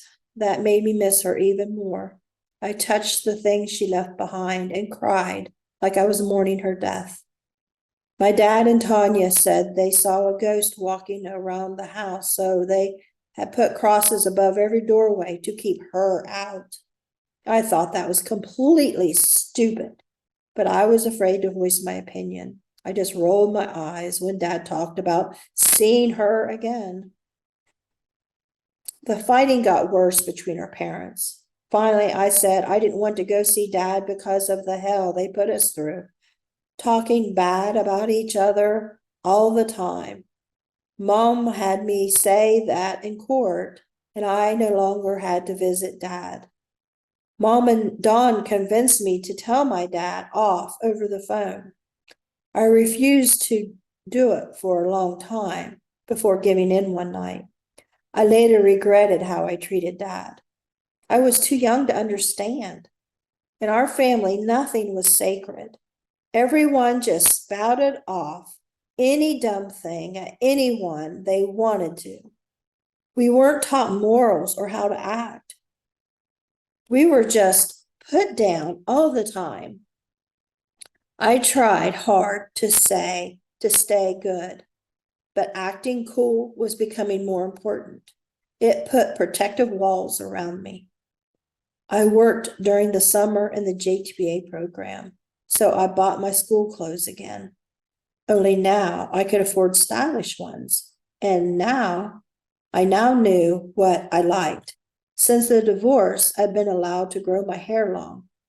Mom said the pixie haircuts were Dad's idea, so I convinced her to stop making me get them. I felt better about myself on the outside, but Dawn was slowly killing me inside. One night when I was 15, I spent the night with Tanya. Now that she had graduated high school, she was a house sitter for a stock car driver who had a trailer in the country. I was thrilled to hang out with her and our stepsister Barb and be treated as an equal. We ran around in a car with guys and drank and smoked pot. We went back to the trailer, and since her boss was away at a race, Tanya had a big party. She went with some friends into her bedroom and shut the door. I had a feeling they were doing harder drugs and she didn't want me to tell. I got bored and my buzz was wearing off. It was a beautiful summer night, so I headed outside for a walk. On the way out, I asked Joel, Barb's brother-in-law, if he wanted to go. All of the men in the kitchen table stopped talking and looked at me. They started laughing like I'd made a pass at Joel. Barb's husband, Jerry, Joel's older brother, stared a hole through me. It gave me a creepy feeling as Joel and I walked outside. We walked down the long driveway, just enjoying our youth and the freedom of summer. We were talking about popular songs, and I mentioned the streak. I started to unzip my shirt as I joked about going streaking right then, but I quickly zipped it back up. Joel laughed and told me, no, I was 15 years old and he was a few years older than me. I was a little too relaxed, still a little high. We changed the subject and continued walking. I saw Jerry crouched behind a bush along the driveway. He jumped out at me like a wildcat and dragged me off in the dark field next to the trailer. He threw me down on the ground and got on top of me. Jerry, what are you doing, man? Joel yelled. Jerry told him to hold my feet down. Joel refused and told Jerry to stop. Jerry kept trying to keep me down, and eventually Joel started to help him. I kicked and hit them. I screamed as loud as I could and told them to stop. I used cuss words that had never came out of my mouth before. Then Jerry lowered his pants and tried to enter me. I squirmed to avoid it. I was exhausted, but I kept fighting and screaming. It was going to happen despite my efforts. I had 4 hands all over my chest and fingers jabbing inside me. Now Joel held me down so tight I couldn't move. I turned my head to the left because I couldn't bear to watch. My cussing and loud screams turned to tears of defeat running down my face and onto the wet grass against my cheek. A large man stepped out onto the front porch of the trailer and lit a cigarette. It was Bear, a friend of Tanya's. I didn't think I had enough energy to scream one more time. I was so tired from the struggle, but I screamed anyway. Help! I kept yelling until my air left me. Bear walked towards us. Walked, not ran. And that made me mad. If you hear a girl screaming for help, why wouldn't you run as fast as you could? As he approached, he just stood there. Jerry, what are you doing, man? He asked. I screamed, what the hell does it look like he's doing? Get him off me. Jerry told Bear to leave me alone. She wants it. I screamed, do I effing look like I want it? I feared I'd made a big mistake by having Bear come. What if he joined in too? Like Joel had. I was sure Joel was going to rape me next. What if this big man raped me too? Bear made them let me get up. I ran to the trailer. They followed, walking slowly behind me. I ran in and yelled at everyone to get Tanya. I had narrowly avoided Jerry entering me, so I announced Jerry and Joel tried to rape me. Someone went in Tanya's bedroom to get her. She didn't come out at first. I screamed for someone to call the police. Someone said they have to call a squad for Tanya. They thought she had overdosed. Finally, she came out smiling. I knew her. She had been faking an overdose. Everyone was more concerned about her tricks than about what happened to me. While waiting for Tanya, Jerry and Joel came in and sat across from me in the trailer's living room. I was furious that I had to look at their faces and what they had just done to me. Bear kept telling me to sit there and shut up. Jerry started yelling back at me, but I was like a wild animal now, wanting to attack them both. Bear told Jerry to shut up too. Someone told everyone it was time to leave. Tanya went outside to see her friends off. I went out and told her what happened. She smiled and said she knew they had told her and for me to go back inside. She was dealing with it. I kept looking outside and pacing the floors. I wanted to go to the neighbor's house and tell them to call the police, but I was afraid to go outside. I didn't know who was still out there. Tanya was acting way too calm and sneaky. When Tanya came in, Barb was close behind, carrying their newborn baby. This was the first time I'd seen the baby. Jerry ducked behind Barb and came in with them. I screamed for him to get out, but they continued in and went straight back to the master bedroom. I couldn't fly into Jerry like I wanted because he was hiding behind Barb, who was holding their baby. I wasn't about to do anything violent around the baby. Tanya told me sweetly in a fake voice to calm down. They were spending the night. Nobody would bother me. Barb was with Jerry now. And Tanya would be right there in her room between us down the hall. She said that if Jerry come out of the room, she would hear him. She told me to sleep on the couch and she told me to sleep on the couch and we would talk about it in the morning. Just like she had told me earlier to get back inside and we would talk about it when she came back in. But there was no talking about it being done. It was bullshit. I wanted it dealt with right then. I didn't want him there. I woke up the next morning. Tanya, Barb, and Jerry were in the kitchen talking. I heard Tanya tell them as plain as day to not worry about it. She would take care of it. She would convince me that I dreamed the whole thing. I lay there stunned, crushed, and lost. Barb and Jerry left with their baby. When Tanya's boss came home, it was almost time for lunch.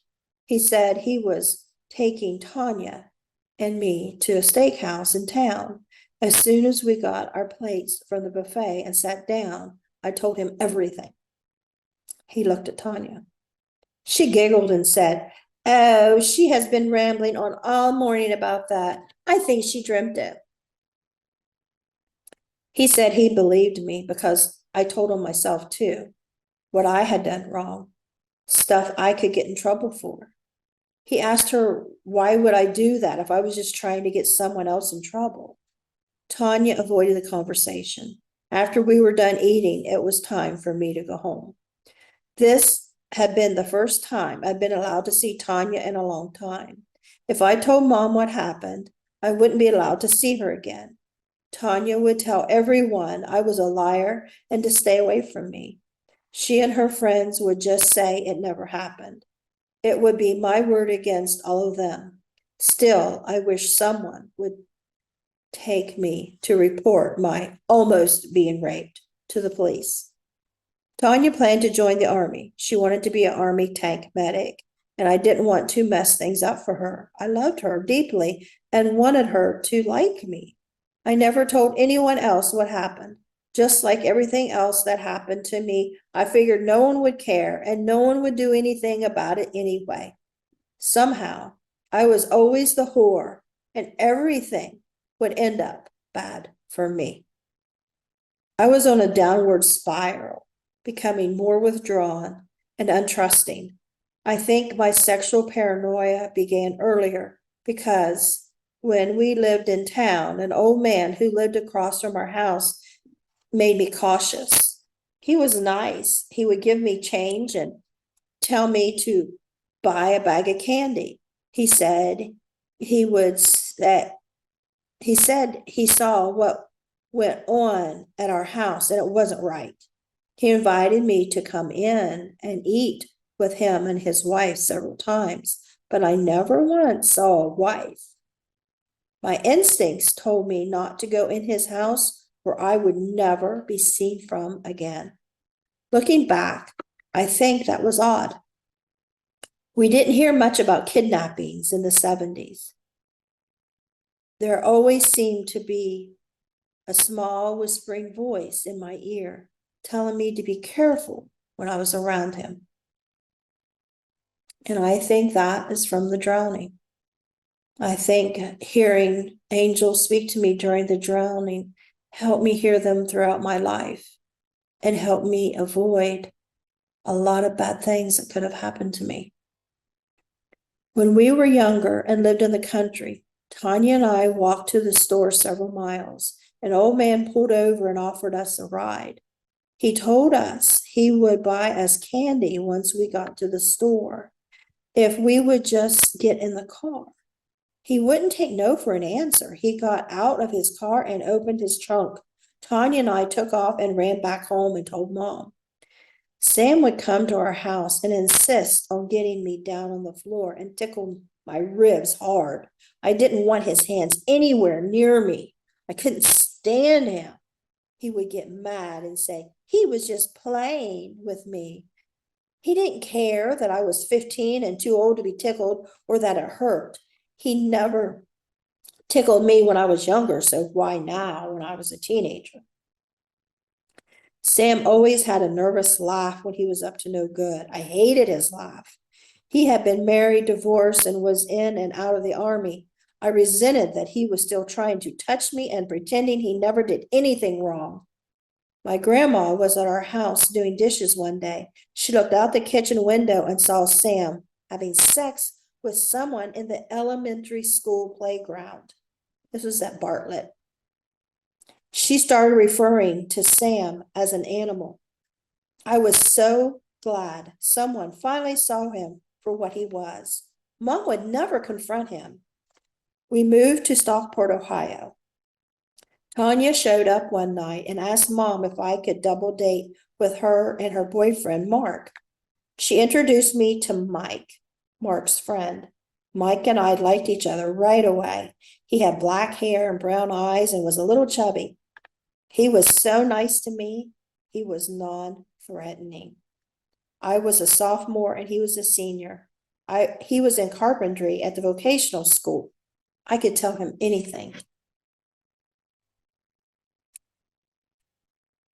He lived with his parents in town. He came from a good home. He had a job and a new truck and with a camper on top of the bed.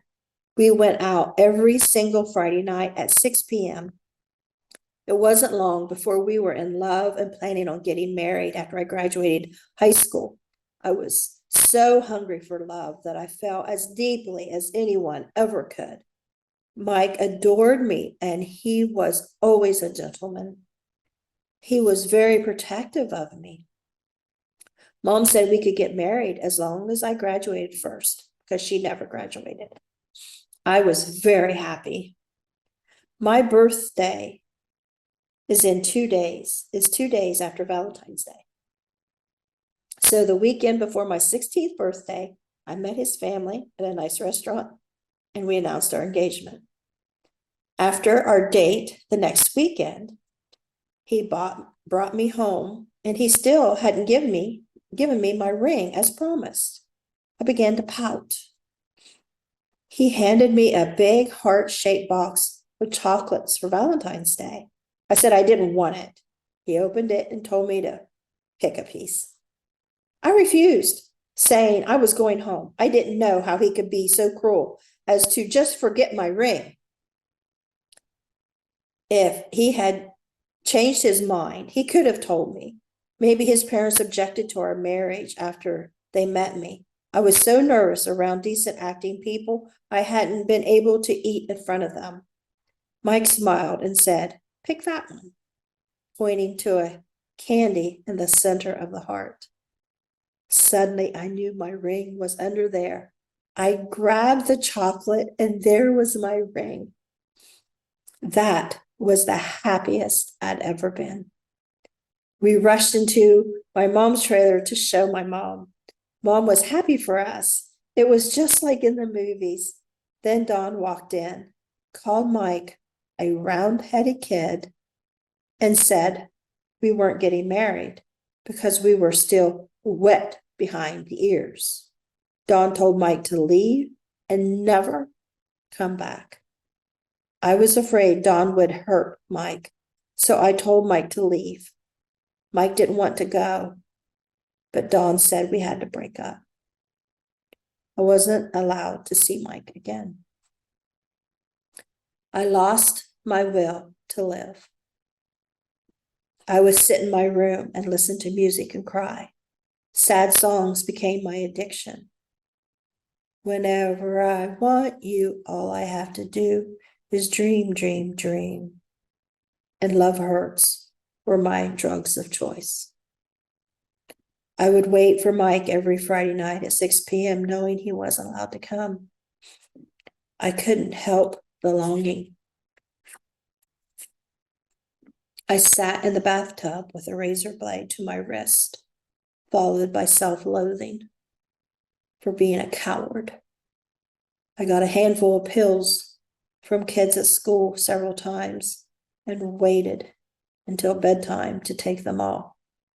I had no idea what they were. I didn't care.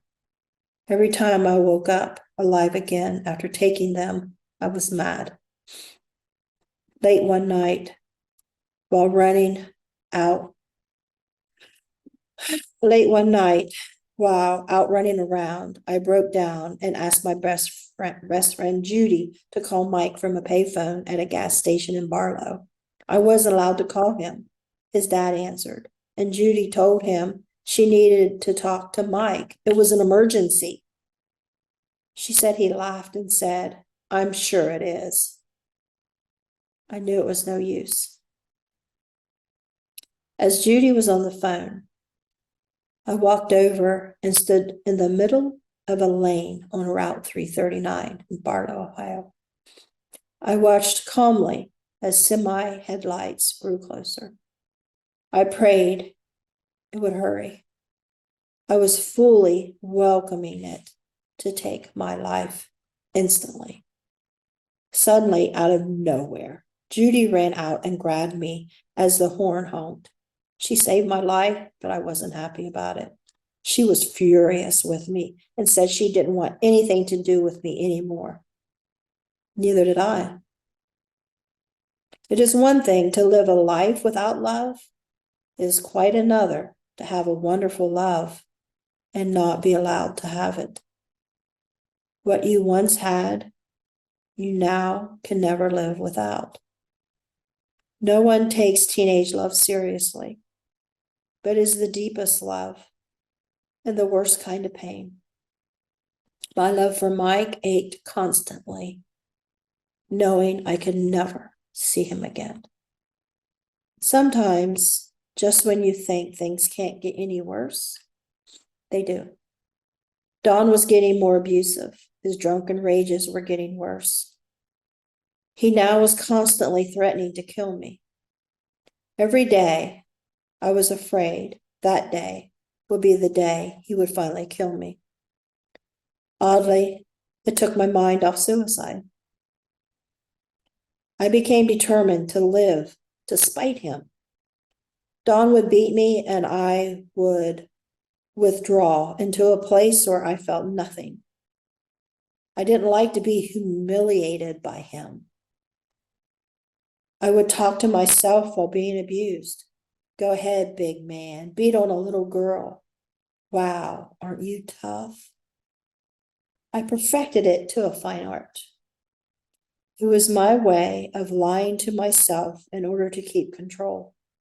I thought I was developing a skill.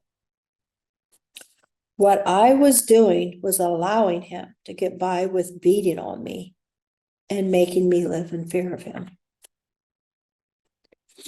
One night, we had the snowstorm of the century. Don came home drunk and started in on me. We were watching Star Trek, and my little brother Kyle tripped on his blanket and fell on his butt. Don said it was my fault. Jack took up for me for once, telling Don I hadn't done anything wrong. Don threatened Jack. Then Don forced Mom and Kyle to go with him through the storm to get a pack of cigarettes. He had just gotten home. Why didn't he get them on his way? He just likes scaring people and being a dumbass. I hadn't run away before because I feared Don would start in on my mom and Kyle if I wasn't there.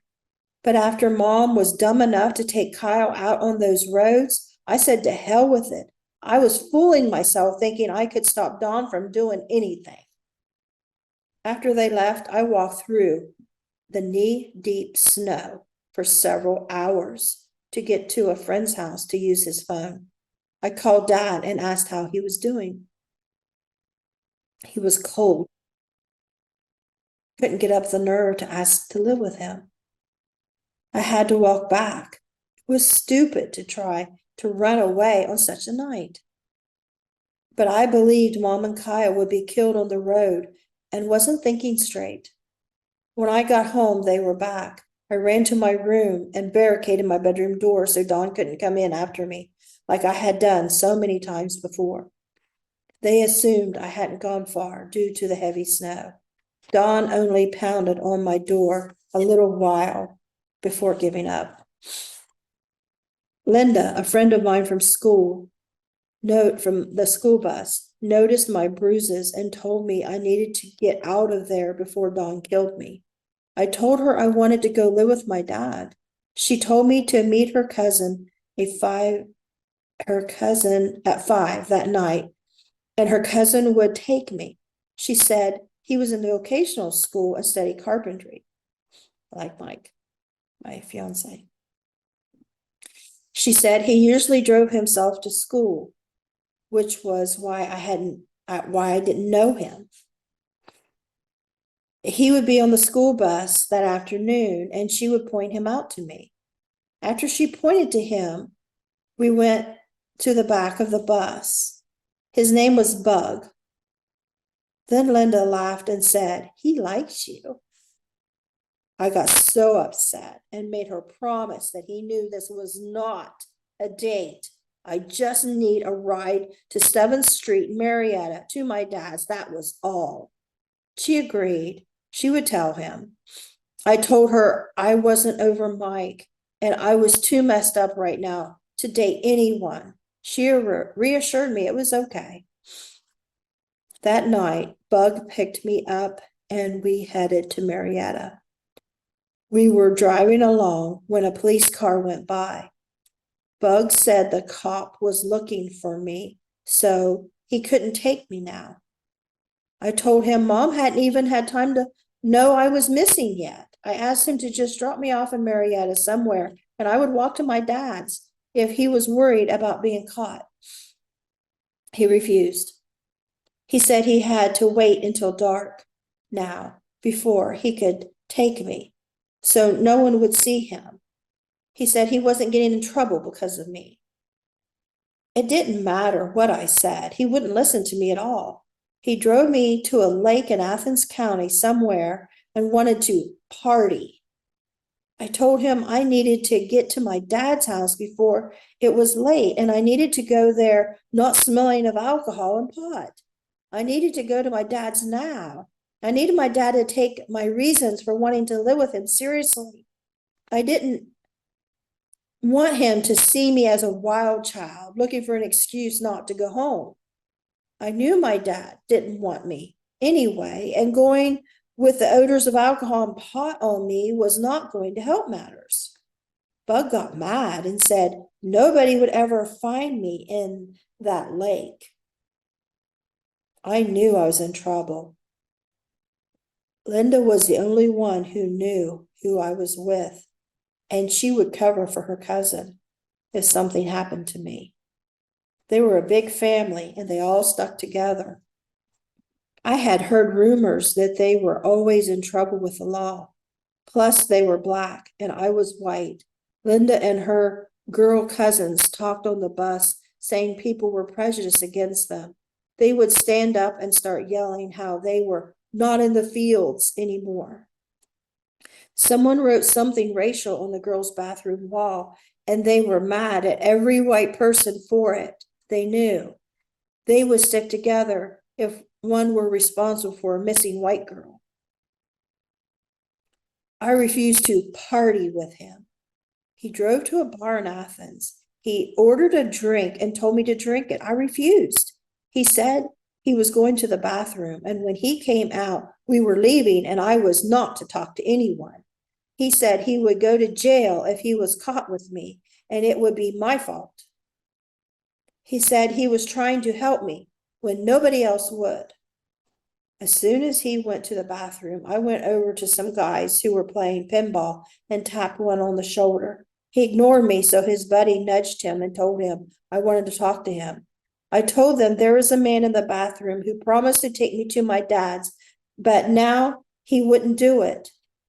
I told them I was afraid of him and I needed to get away. I needed a ride to Marietta. I had to run away. I didn't care if they called the police. I just needed help. Just then, Bug walked out and they asked me, "Is that him?" I said, "Yes." They got in a shoving match and started arguing. Bug told them to get away from me. I was his. The guys told Bug, "She don't want to be with you, man." Bug grabbed me by the arm and dragged me out of the bar, yelling, "See what you did now?" He drove me back to the lake. This time I gave in. I drank and smoked pot with him, just enough to make him calm down and think this was a date. I knew my life was in danger if I didn't give him what he wanted. He just wanted a date. There was no way he was taking me to my dad's. I just had to focus on surviving the night. I had to accept that I couldn't go to my dad's yet. He never made me sit by him or anything, so I thought it would be okay. I wouldn't speak to him the rest of the night, though. I was done begging to go to my dad's. I had nothing left to say. He was happy now that I had smoked and drank with him. He drove to the country somewhere and pulled into a 2-story white farmhouse with a long driveway.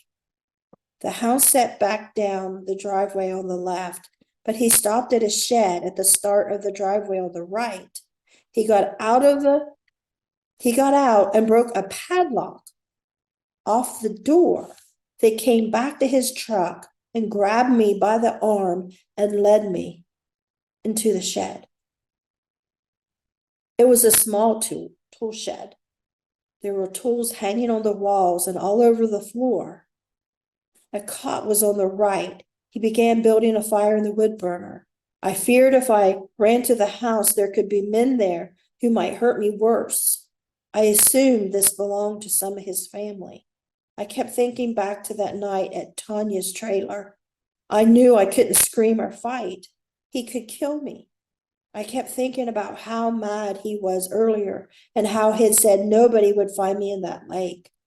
I recalled how sometimes I had to let Don think he was winning. I was hoping Bug would stay calm now, but my gut said he was going to rape me. And if he did, odds were he would kill me if I made him mad. I lay on the cot, tightly facing the wall, hoping he would leave me alone. My hope was shattered when I heard him say, "I hope you don't think I'm going to sleep on the floor." Once he was done with the fire, I would be raped, and I would not be able to resist, or he would get mad again. I planned to use what I had learned when Don beat me. I would use my strong will of blocking him out of my mind so he wouldn't win. I hated the thought of not fighting and letting him win. He would take my body, but he wouldn't touch my soul because I wouldn't feel it. I refused. I began to pray. I knew my family didn't love me, but they would really hate me now for what I had done. Don had everyone believing I was a whore. Don hated Black people, so now he would have the proof that he wanted. Everyone thought girls who had sex with Black men were the dirtiest kind of whore. My dad would hate me. My grandparents would find out, and they would hate me too. I wanted out of this shed and away from this creep, but I was stuck. I prayed hard that I was not even here, not even on this earth. Nobody on this earth loved me. I wished I was not even in this world. Bug walked over to the cot and reached to touch me. I withdrew deep inside. Suddenly, I was floating in space in the black night sky among the bright twinkling stars. It was not a vision. It was not a dream, nor a wish, nor hallucination. I was fully clothed in space, looking down at Earth. Earth was so far away, it was the size of a globe I'd seen at school.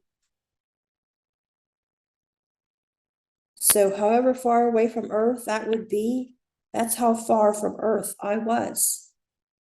My long hair gently blew around me. The sweetest, warm, gentle wind brushed my arms and face, like I was at the beach at night. I gazed down at the blue earth and was amazed at how heavy and huge it must be. Yet it was gently hovering in space, weightless, just like me. Other than the warm, gentle breeze, it was still and quiet. I appreciated God for sparing me from the rape and answering my prayer. I was safe. It was a miracle. As soon as I began to fear I wouldn't be able to get back, I returned to my physical body. The rape was over. I had not been there at all.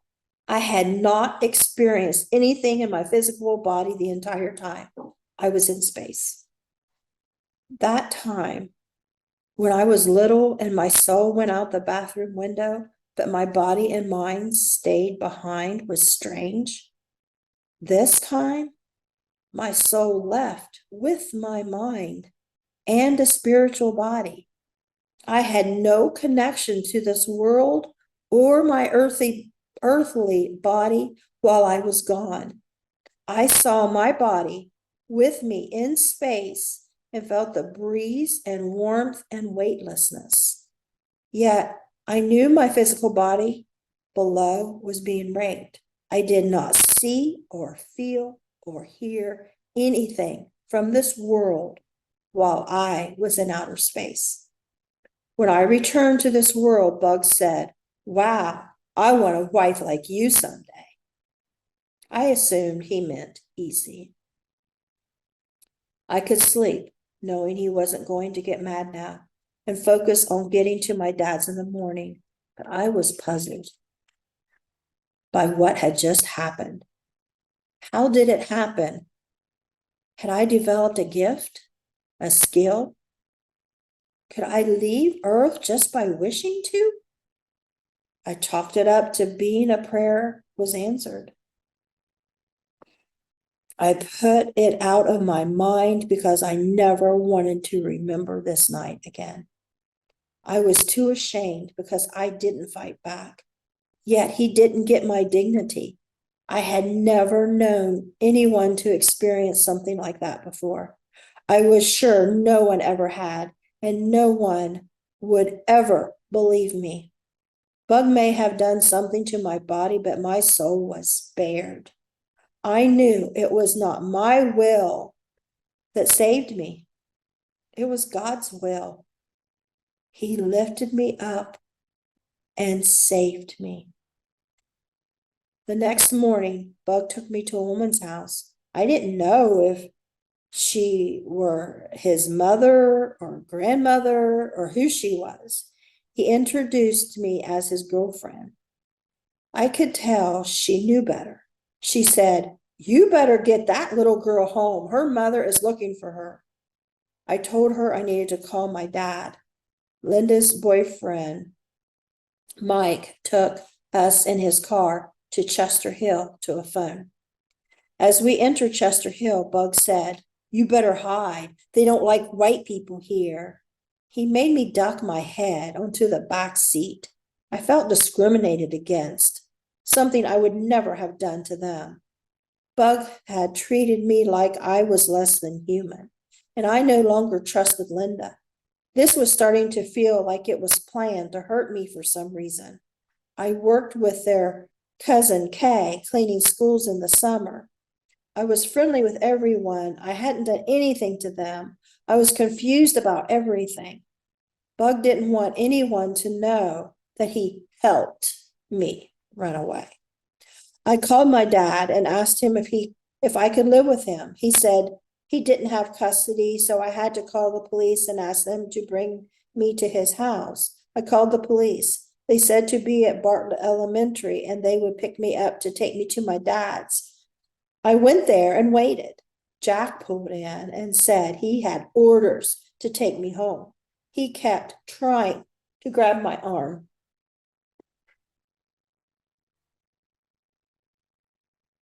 But I pulled away from him.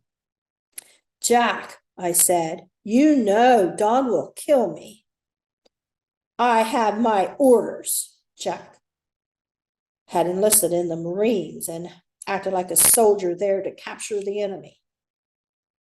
I jerked his hand off my arm and screamed, "You are not in the military yet. You are not a soldier." Jack was yanking me to his car when Linda's Mike pulled in. He and Bug jumped out, grabbed me away from Jack, and took off with me in Mike's car. I was pleading with them to take me back. I had to wait for the police. I didn't know who were the bad guys and who were the good guys. Mike drove like he was headed back to Chester Hill. We passed the cops, so I rolled down my window and flagged them down. Mike pulled over, let me out, and took off. The cops put me in the back seat of their cruiser just then. Mom and Don pulled in. We were at the Y in the road that led to our trailer in Stockport. The cops went over to talk to Dawn. Mom came to the cruiser and nicely asked me to roll down the window. She was faking the niceness, of course. But I couldn't roll down the window. I was in a police cruiser. Mom pulled on the door handle, beat on the window by my head, then started pounding on the back glass. She was acting like a wild animal. She beat on the trunk, then climbed on the trunk and beat on top of the roof. I couldn't believe how she acted. The cops ran over, jumped in, and drove off. They talked to each other. I interrupted and asked if they were taking me to my dad's. I sounded like a broken record. That was all I'd been asking for. They said no. They were called by my mom to find me and take me home. They said if my dad wanted custody, he had to file for it. They said Don had told them he was going to kill me when he got me home. When they had told Don he didn't mean that, Don assured them it was his right because I was his daughter. That guy is nuts, one of the officers said. Welcome to my world, I thought. They drove me to the backside of Memorial Hospital and asked me if I'd had sex. They said, we can do this the easy way or the hard way. And if I didn't tell them, they would take me into the hospital and hold me down while the doctor forced an exam. So I admitted I had sex. Again, I was confused about who were the good guys and who were the bad guys. They took me to Children's Services. They stayed while caseworkers asked me questions. I told them about how I tried to get away and that the men at the bar in Athens could verify it. They took me to a detention center, the Open Door Home. I was told if I ran away from there, they would send me to reform school. A girl there got mad when she heard I was being sent to a foster home. She said they only let pretty ones go to foster homes. Your own parents didn't want you. The people in foster homes only want you to rape you. That's why they only take the pretty ones. I'm not pretty, so I don't get to go. She had been there a long time. After several days at the Open Door, a children's services worker took me to a foster home. I followed her in the door, remembering what the girl had said, and then bolted back to the worker's car. The worker came back out and said I didn't have to go if I didn't want to. She never asked me my reasons. She never asked me why I ran away from my mom's house. Nobody asked me anything. I kept hearing that I had a court date coming up, but nobody ever said why or when. A staff member at the Open Door said Bug was charged with statutory rape. They said there was a restraining order, so if he came near me, he would go to jail. One day while at the Open Door, I was told I had visitors outside. I walked out to see who it was, and it was Linda, her Mike, and Bug. I told them to leave and never come back. I said he raped me. He was only supposed to take me to my dad's. Linda said he knows, but he's sorry, and he doesn't want to go to jail. She handed me ugly turquoise jewelry, a ring, a bracelet, a necklace. She said it was from Bug. Bug and Mike stood there, not saying a word, as Linda apologized for Bug and begged me to not tell on him. I took the jewelry and walked back to the Open Door. I informed the staff there was a restraining order saying Bug wasn't allowed around me, so they shouldn't have let me see him. I showed them the jewelry he gave me. They said nobody told them. Nothing was done about it. Mom called to talk to me. She said Don promised to be good if I came home. Sam came to visit me and put me down for having sex with a nigger. I told him he was just jealous because I wouldn't have sex with him, and told him to get out and never come back. Molly came to visit me and said I was going to have a black baby. Why didn't I want a white one that looked like me? Dad came once. He told Tanya. No, Dad came once. He said Tanya told him that I only wanted to live with him so I could see my boyfriend. He said I was not allowed to see him at his house. Of course, I didn't have a boyfriend. I let everyone think whatever they wanted.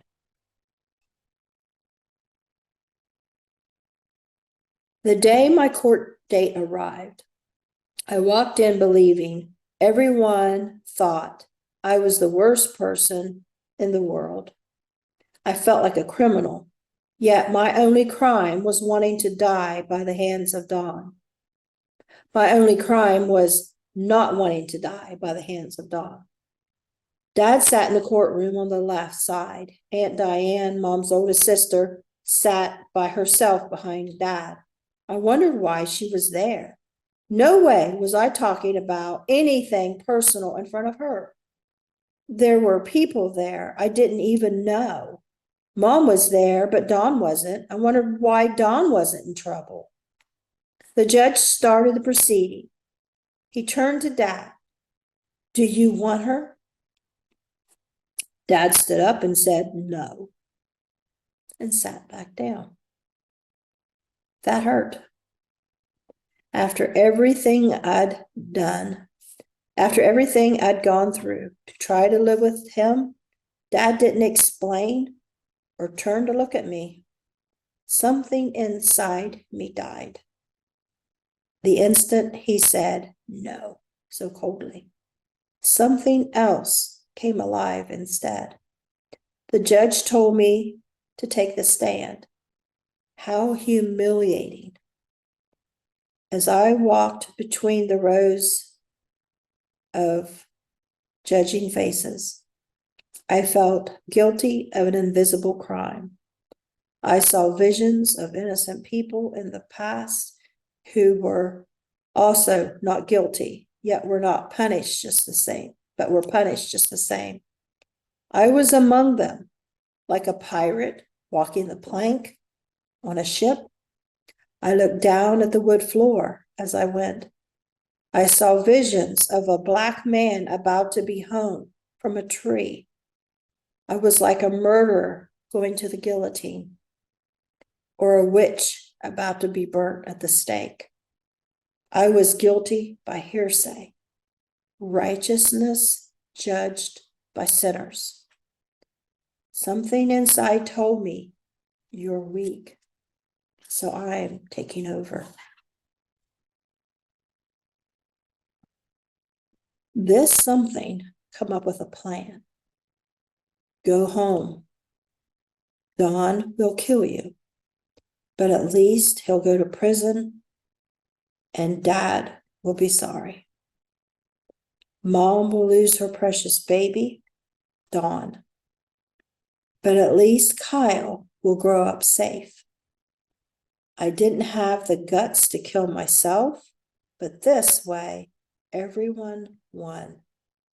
Humiliation turned to pride in only a few steps. I was told to raise my right hand and swear to tell the truth.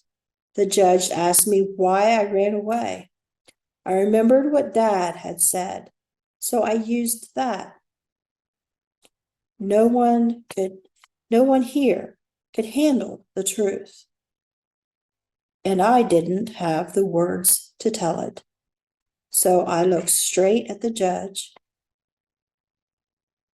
and I said, because I can't get by with anything.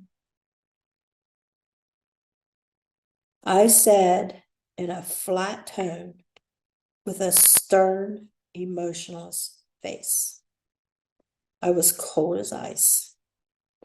I had just given myself the death penalty. The judge ordered me back to my mother's custody. Nails were put in my coffin. The probation officer met with Mom and me briefly before I went home. She said she had to go over the rules of my probation. If I broke even one rule, I would go to reform school until I was 18, where I'd live with murderers and rapists. She said the judge wanted her to ask me one more time why I ran away. In all his years as a judge, had never heard a reply like mine before. Really? You ask me this now? My insides screamed. My mom sat right there. I was not discussing it in front of her. Someone could have asked me before today and in private, and I would have talked all day. I had sat in the open door for weeks. I'd thought about spilling the beans, but then I'd already come up with a plan. That was more than anyone else had done. So I looked at the probation officer and said, that's my answer. I thought it was bullshit that I had to do everything they said now or go to jail. But no one else was in trouble for anything they'd done to me. I had been raped. I had been beaten. I had been tormented. But I was the one in trouble. I couldn't wait to go home and die. Yet the probation officer's question made me reconsider my decision. Still, it was too late now to do the brave thing. I had to do the stupid thing. I went home, but Don didn't start in on me now. That wasn't going to get me killed. I had a plan, and I wasn't waiting around until he felt like it. I was in control.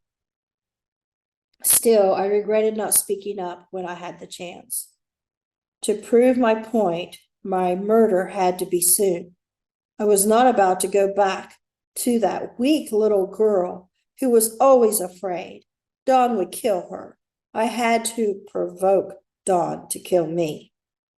I remembered Mom told me once that Dawn would kill anyone who called him a son of a bitch. She told me to throw the jewelry Bug gave me away. If Dawn saw it, he would kill me. He would kill me eventually anyway. So I was just choosing when, not him. I should be allowed that much. I went in my room, put on that ugly jewelry from Bug, got my hidden pack of cigarettes out of my sock drawer, and walked into the kitchen. I put my feet up on the table, lit my cigarette, took a long drag, and blew it high in the air. Mom and Don were in the living room watching TV. They looked confused as if they couldn't believe their eyes. They got up and walked into the kitchen. I looked at Don and smugly said, "What the hell are you looking at, you son of a bitch?" They both lunged towards me. I ran to my room. I wanted to die on my own bed. I envisioned the police coming and finding my bloody dead body and carting Dawn off to prison as Mom pleaded with them to not take her lover. But they both hit me and fought like sissies. I fought back just to keep it going. They stopped and walked out. They realized I wanted them to kill me. Therefore, they wouldn't do it. I yelled for them to come back and finish me off. This was my only plan. I didn't have another one. Mom told Dawn that I just wanted to get him in trouble. So they had Jack beat me for them. Jack called me a skank and a whore on the bus home every single night. One night I got off the bus and had almost reached the porch when he came up from behind me and knocked me out cold. I woke up in the yard and it was almost completely dark. I had to have been out for several hours. Mom was home, and it hurt me that she didn't even care if I was dead or alive. When I got up, I felt like I was in a trance. I walked in the kitchen and got a butcher knife out of the drawer and headed back to Jack's room. I felt like I was in a dream. He was doing his homework at his desk, his back to me. He didn't know I was there. I could do it, except I couldn't. I woke up from my trance and turned to take the knife back to the drawer. Jack heard me and ran after me. He knocked me out again in the hallway, the butcher knife in my hand, the butcher knife in his hand. I woke up the next morning in my bed. Jack laughed at me all week, bragging that Mom told him, "Pick that thing up off the floor. I'm tired of stepping over it." He grinned. See, even Mom doesn't give a shit about you. I told my science teacher because I kept seeing double. He said I should go to the hospital because I have a concussion. I laughed about it because that's what my family did. They laughed about it. When I returned to school after running away, I felt like the worst kid that ever lived. Mom said we were moving at the end of the school year, this time out of the county. I planned to never make friends again and to hate everyone after we moved. I walked out of the smoking area and into the lunchroom. A hot meal sounded better than smoking for a change. There was a guy standing in the crowded doorway talking to his friends. I couldn't stop watching him, and I didn't know why. I felt like something out of my control was making me notice his personality. Everything got still and quiet, and my thoughts became loud and clear. I asked someone his name, and they replied, Jimmy.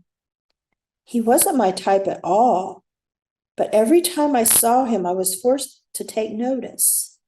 The more I asked around and watched him, the more I realized what a good kid he was. Several of his friends came up to tell him something, and he listened intently, then always laughed. His friends patted him on the back or shook his hand before walking away, like they thanked him for his friendship. I admired that. He was a farm boy, football player, wrestler, and in charge of future farmers of America. He reminded me of Potsy on Happy Days. He wasn't the cool kid. He was the nice kid. I rarely ate school lunch, but now I did, just to watch him.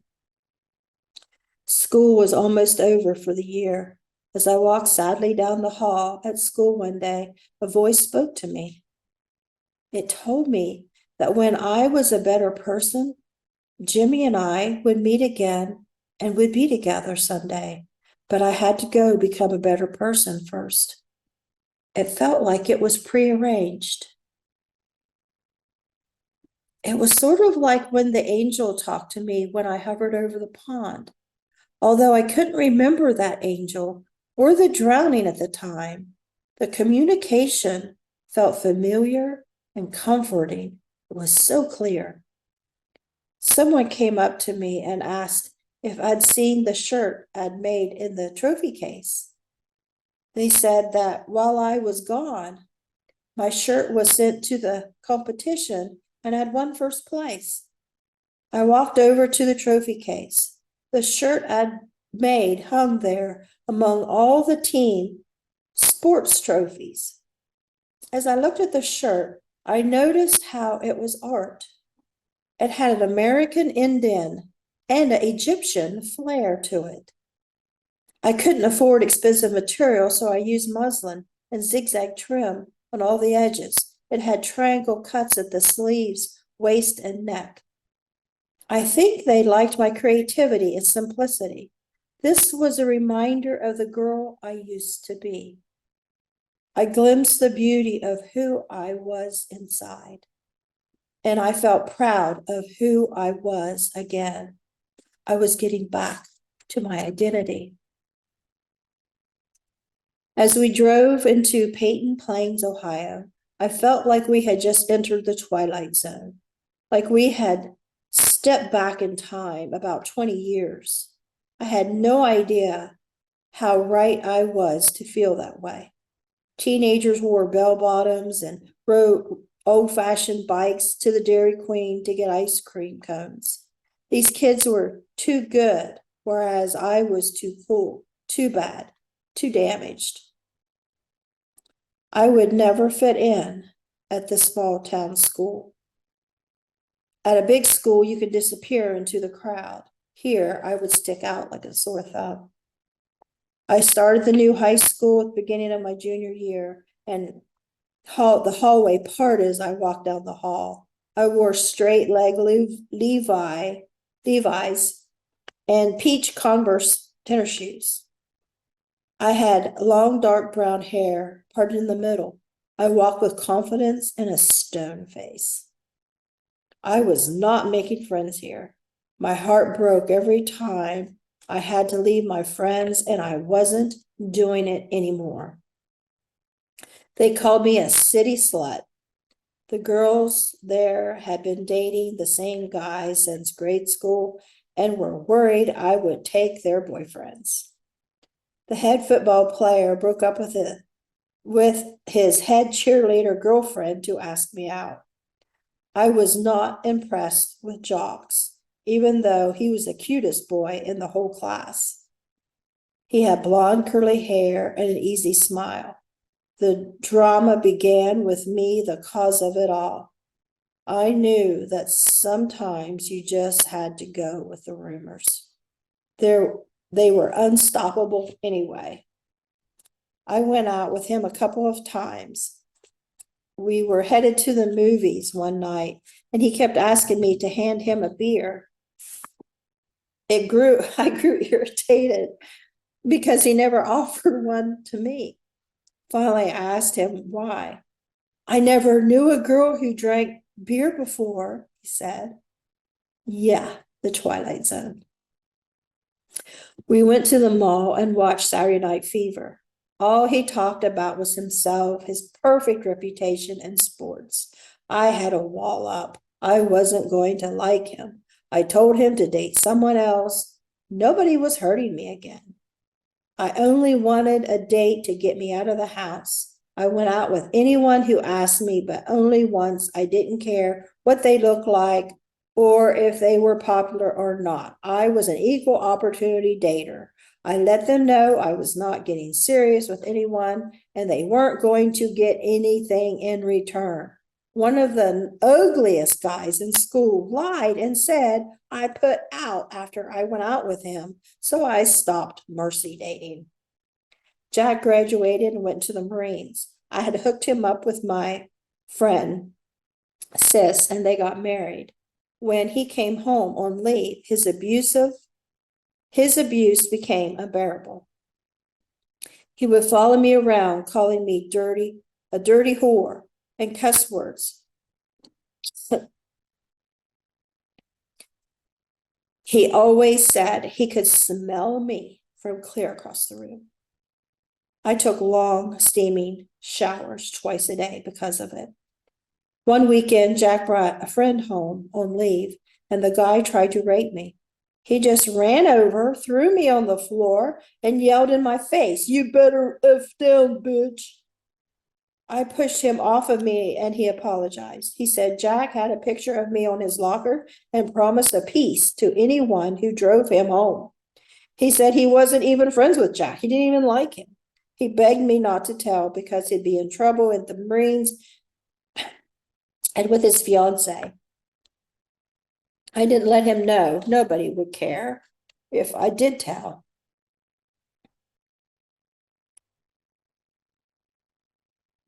I just let him worry about it. One day, Mom and Don said they were going to call the probation officer and see if she would come get me. I hadn't done one single thing wrong, nothing. Don told Jack to guard me while they were gone. Jack told me to sit at the table and not move. I sat there. He said I moved. Molly was there and she told Jack to leave me alone. Jack grabbed me and threw me to the floor and pinned me down, causing a bowl of popcorn to go flying all over the place. He said it was my fault for not obeying his order. Mom and Don walked in. Don saw what was going on and decided it was my fault. He said, "I can't stand the sight of her anymore." He came towards me. This was it. I always wondered how it would happen and when. Now, as I stood up, I imagined myself pushed out the picture window behind me and landing on the driveway 2 stories below. I couldn't see the cuts. I could see the cuts and blood all over my face and body. I knelt to make it harder for Dawn to push me out. I grabbed a hold of the carpet fibers and braced myself. The next thing I know, I was waking up. I was holding on to those fibers. I was still holding on to those fibers. Time had passed because my family was sitting comfortably in the living room watching TV like they were interested in a program and had been for a while. The dining room was open to the living room so I could see them clearly. That also meant they could see me. Molly sat with them, facing the dining room. She saw that I was awake and moving. She sat up and she could see better over the back of the couch and me on the floor. She blurted out, "I thought Don was going to kill you." She started protesting my mistreatment, which was a bad thing to do right then. She said it wasn't right. I hadn't done anything wrong. She rambled on and kept repeating that she thought Don was going to kill me.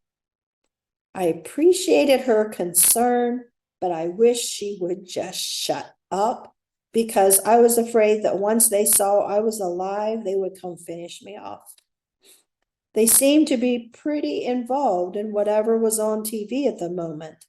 I studied their faces as I stayed crouched in front of the dining room window, trying to predict their next move, trying to not make them mad by being conscious. I didn't know what to do next.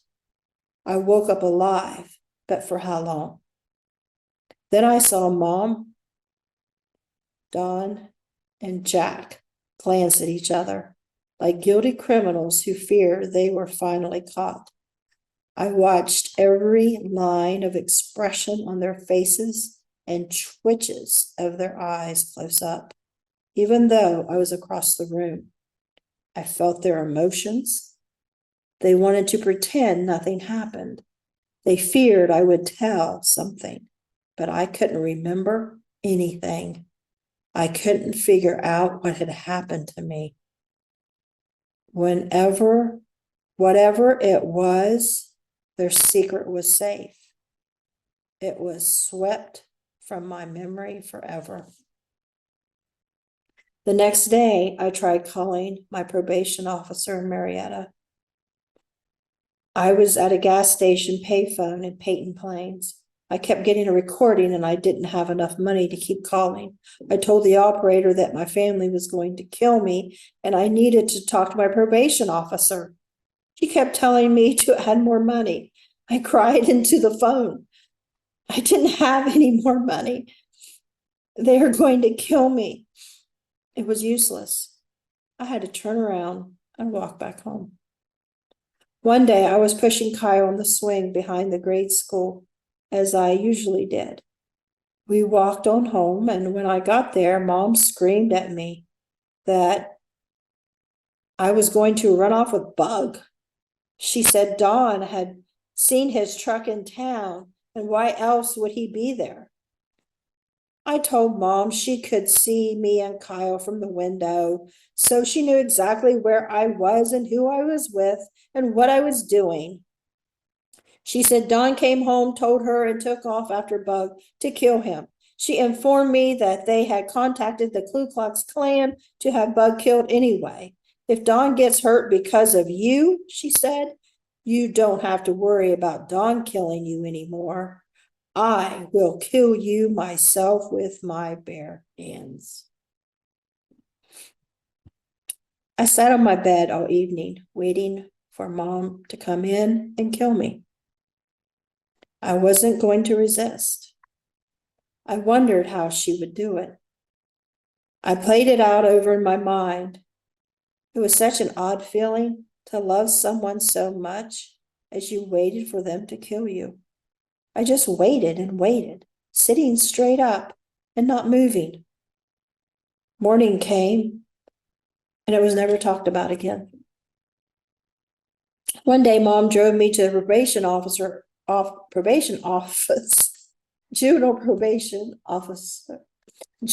probation office in Pomeroy and told them to send me away somewhere because we were in a new county now.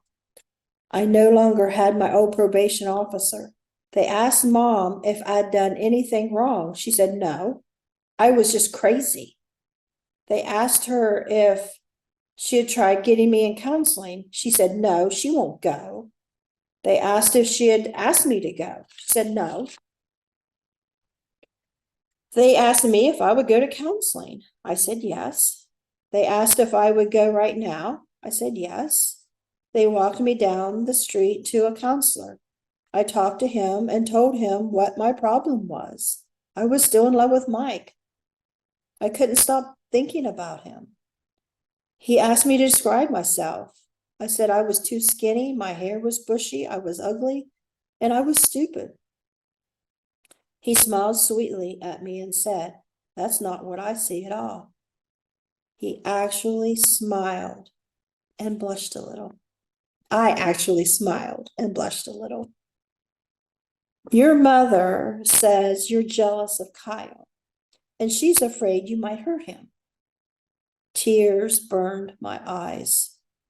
All of the lies they ever told about me, that one hurt the most. Everyone loves Kyle, I said. Is that why you're jealous of him? The counselor asked. No, no, no, I love him too. Everyone thinks Kyle is my child because he's always with me. I take care of him all the time. Mom doesn't. Do you resent taking care of him? No, I love taking care of him. I love having a baby brother. I would never hurt him, and she knows it. She has no right saying that about me.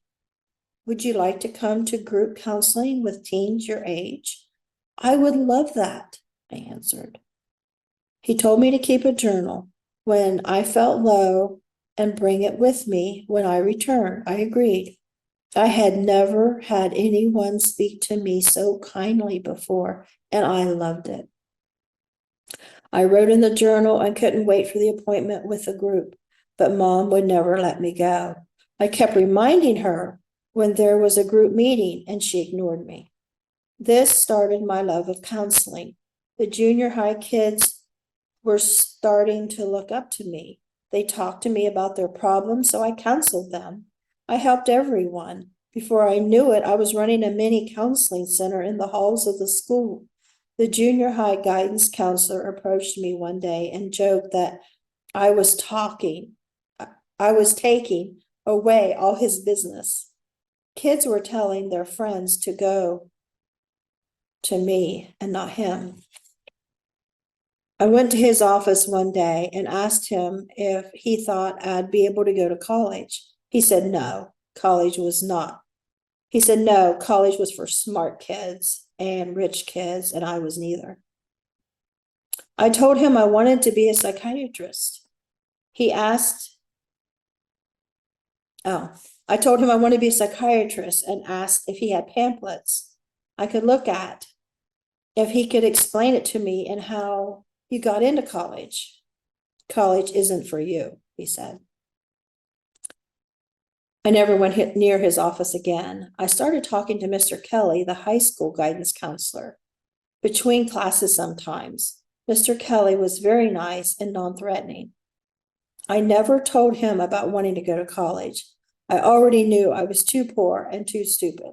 But I did talk to him about missing my old friends and my old school and about wanting to graduate early. He said that school didn't allow students to graduate after the junior year there. He said I could graduate halfway through my senior year, though. He checked my credits and I had enough to do it if I took and passed government during the first semester of my senior year. He promised to schedule me for the class. Finally, there was light at the end of my tunnel. Mr. Kelly wanted me to go to nursing school. He kept saying he could see me as a nurse. Later, he said he had applied for me to go and had an apartment set up for me. There would be money left over for my living expenses. He said I could even get help in buying a car. I thought this was not possible. And I didn't believe him. We don't live in that kind of a world, I thought. I also didn't see how he could do this for me without my parents' permission. He said it was based on income and I was on aid dependent children. I didn't believe him. One day, I had it with the girls at school calling me a slut. I went and got my books out of the locker, took them to Mr. Kelly's office, slammed them down on his desk, and yelled, "I quit." He got up and walked over and turned off his office light and then pulled down the out of the office shade on his door window. He said, "I know it's hard to change schools and make new friends. Just sit here and relax. Take as much time as you need." He gently closed the door and went to lunch. I sat there and cried for myself for the first time. I was so moved by his act of kindness. Harsh words had wounded me throughout my life, but the smallest amount of kind words or gestures seemed to heal me. It was like I lived in a world of darkness, but tiny bits of light popped into view now and then. There had been the Sunday school teacher who told the kids to leave me alone because I was full of the Spirit. There had also been a man digging a ditch outside our church in Beverly. A friend and I had started talking to him. As he continued digging, he answered all of my intrusive questions. I tried to shock him, but he stayed calm and polite. Then he asked me one question. He said, "I bet you're smart in school, aren't you?" I laughed and said, "No, I'm stupid." "That isn't possible," he said. "You are very smart. When when you when you are so mean to someone and they respond with such warm kindness and respect, it can move you from where you are in life to where they are. You feel the energy in you change. They pass something on to you through the air. You feel it come in." There had also been a preacher who visited the open door detention center. I liked to try to embarrass him with questions about sex and going to hell. He would blush and answer the best he could. His energy was so sweet and kind. I felt it. I thought of every positive adult I'd met. Those small acts of kindness were few and far between, yet they filled every crack in my broken heart with a few kind words.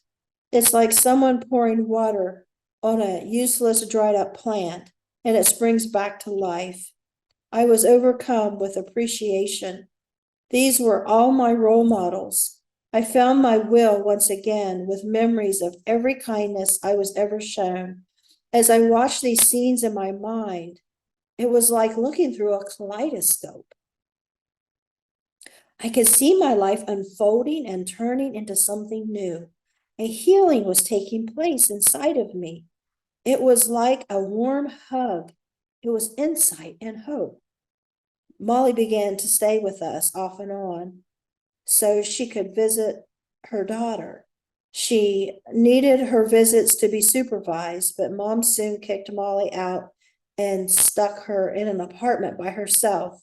Soon we got the call. She needed to be hospitalized again, but she refused to get into the squad.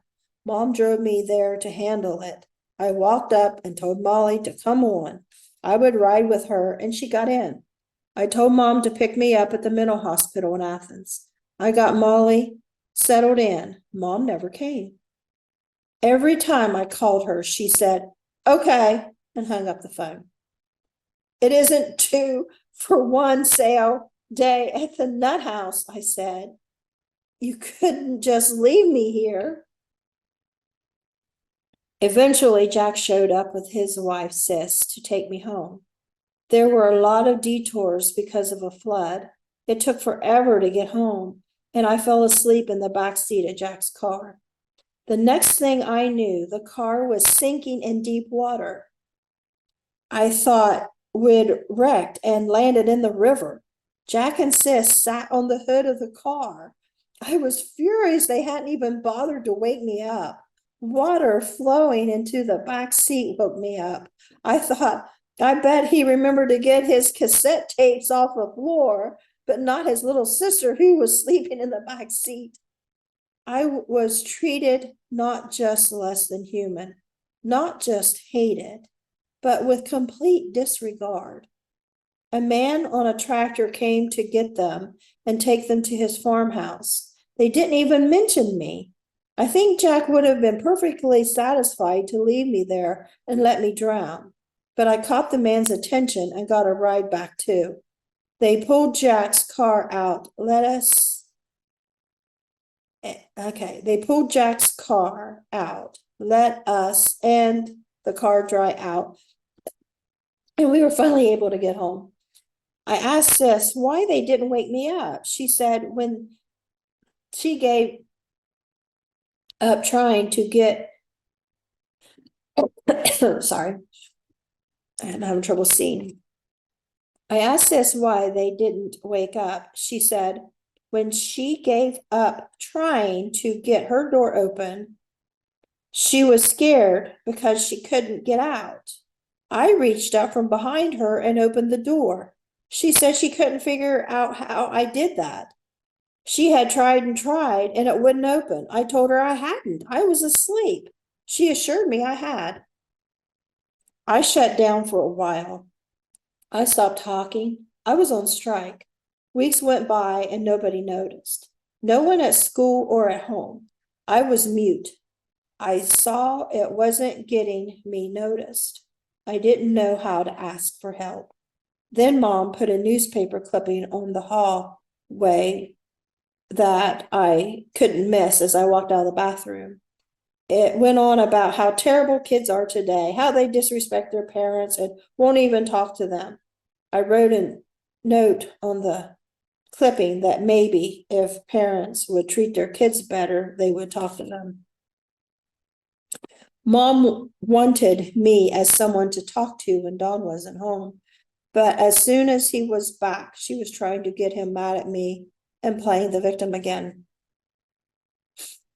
We moved to Seedsville, Ohio, in the country outside of Peyton Plains.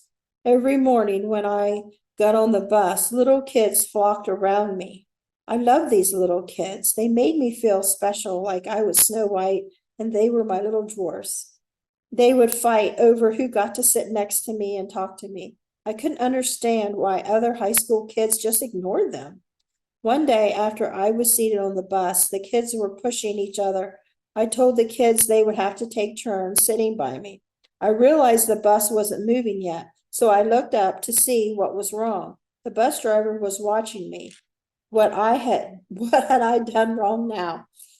What is it? I asked. She smiled.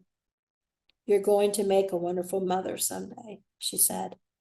There it was again, one of those blessings that just fell from the sky and pushed me forward. A nice gentle shower of love. I was learning to like myself again. Yet there was one big girl on the bus who sat behind me every single day. And all she did was lean on the back of my seat and put me down.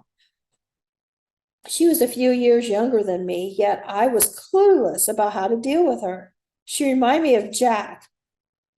You are this, you are that, nonstop. She was very heavy, but had long, straight brown hair, part in the middle like me. I assumed she was jealous because I was so skinny. So I ignored it and tried to ignore her. One day I got on the bus with my hair still wet, and you would have thought I'd committed a mortal sin. She never let me hear the end of it.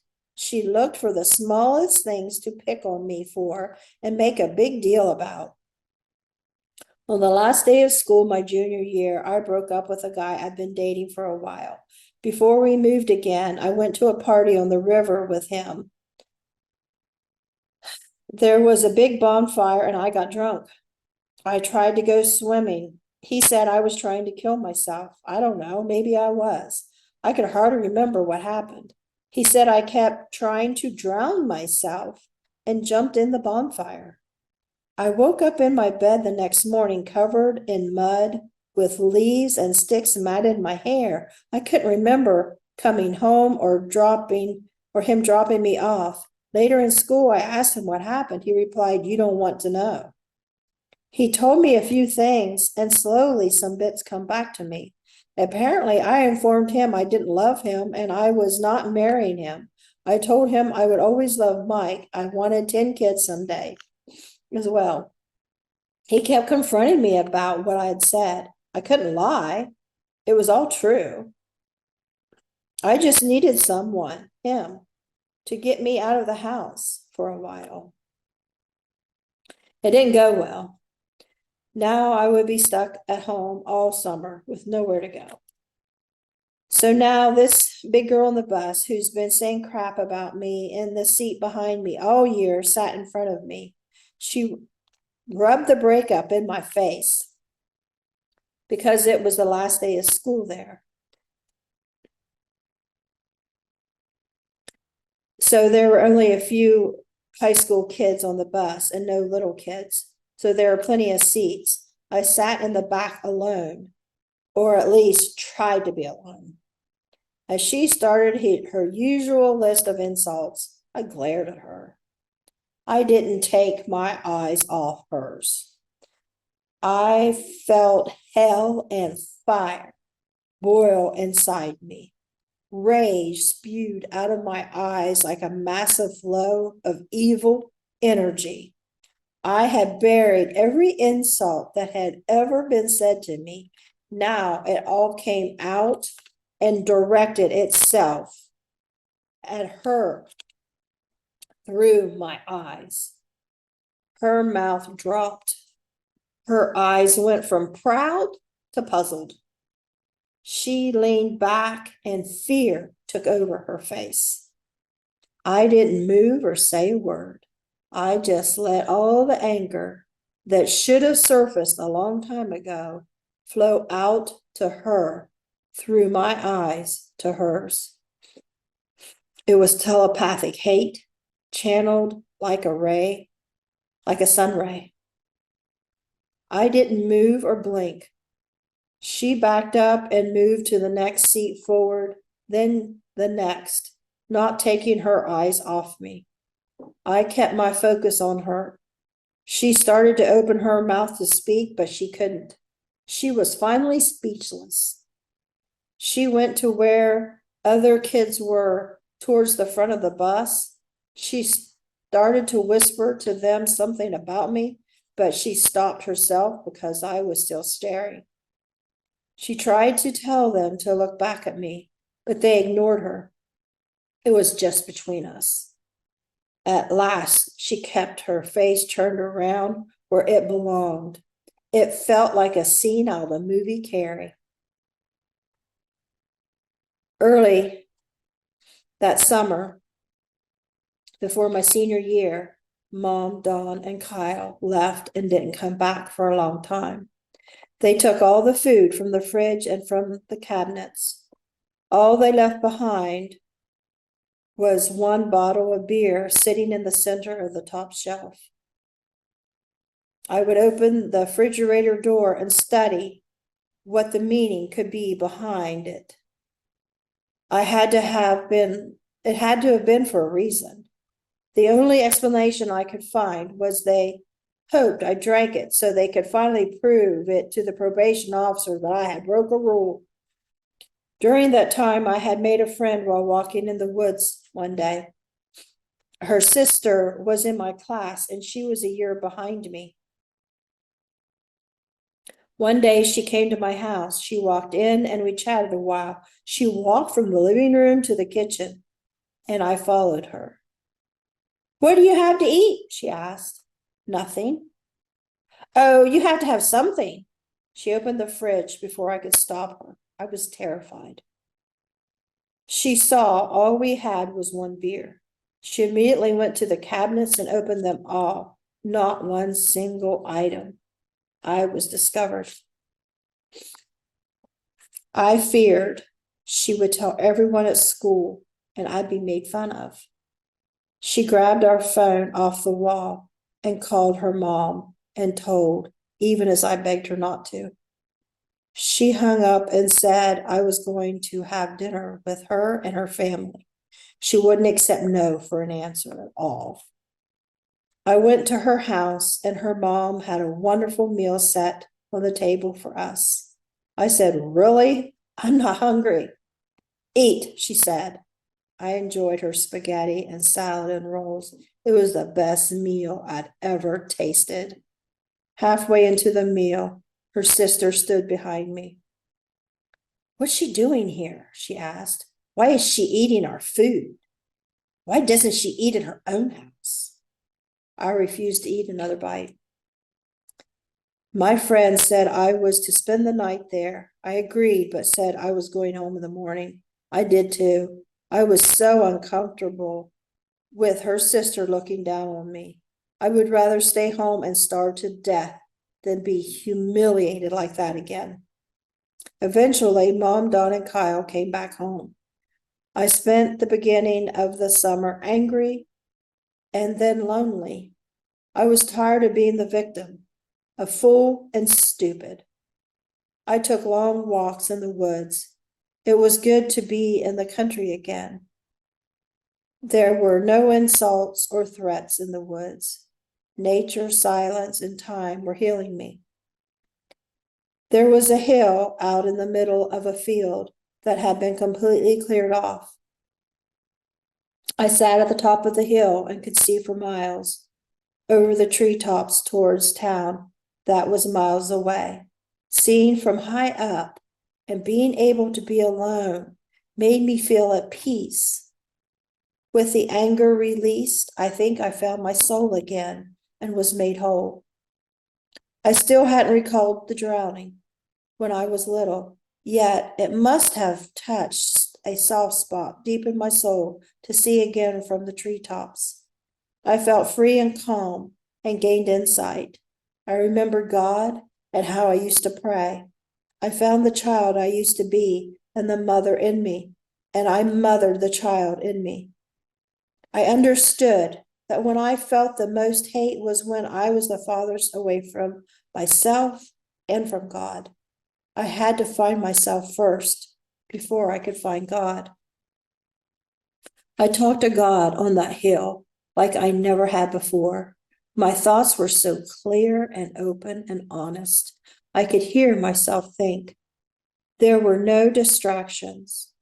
I found forgiveness and acceptance, and I found hope. I heard myself speak loudly and clearly inside. I began walking to that hill to pray every day. I would sit there for hours. I was the one who'd left God, but he was still there when I came back to him. I felt his love, warm and strong. I trusted him to protect me and guide me. I was not alone on that hill, far from it. I picked wildflowers and enjoyed the warm wind on my skin and blowing through my hair. I was safe out there. It was how I had felt while floating in space, looking down at Earth during the rape. All the ways in which God had ever healed me now joined forces. The planets were lining up and things were coming together as they were meant to all along. I felt like a song playing in tune with nature. I found harmony in my heart and soul. I felt God telling me he loved me. I felt security and hope for my future. I received healing on that hill. Even though it didn't belong to me, I referred to this special place as my hill because I had a relationship with it. Each time I went, I knew what to expect. Some people, excuse me, some people turned to drugs. I turned to the quiet, peaceful atmosphere in nature. I gained insight there. It was time to get my shit together. After the fall semester of my senior year, I would be free. I had spent every day in survival mode, but now I needed to start thinking about the future. Like that wildflower, I had made it, but now what? I prayed to God for hours on that hill. I prayed to move above the anger and depression that had plagued me. I prayed for help. I wasn't a good student, and I wouldn't have, I wasn't a good student, and I would have no family support after I turned 18. Dawn had always threatened to kick me out, and soon I could leave. But where would I go? What would I do? I needed a plan. I had worked, so that was helpful. I could get a job. I needed a driver's license and a car. I needed to stop partying and acting stupid. I needed to stop going out with anyone who asked me. I needed to respect myself even when no one else did. I needed to choose a man wisely because I didn't want the father of my children to be anything like my father or stepfather.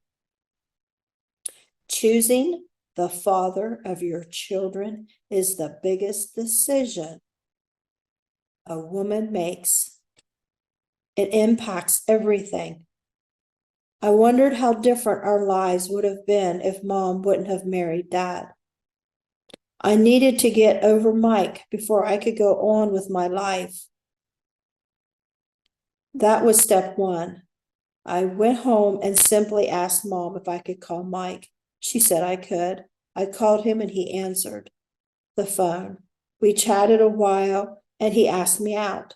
I asked Mom and she said I could go. I couldn't get over how easy that was. Why hadn't I thought of this before? 16 months of insanity over this guy resolved in one call. Mike and I went out and had a long talk. He couldn't believe I went out with Bug. He hated that guy. They were worst enemies and were always getting into fights at the vocational school. He couldn't believe I gave the engagement ring and necklace Mike had given me to Bug to give back to Mike.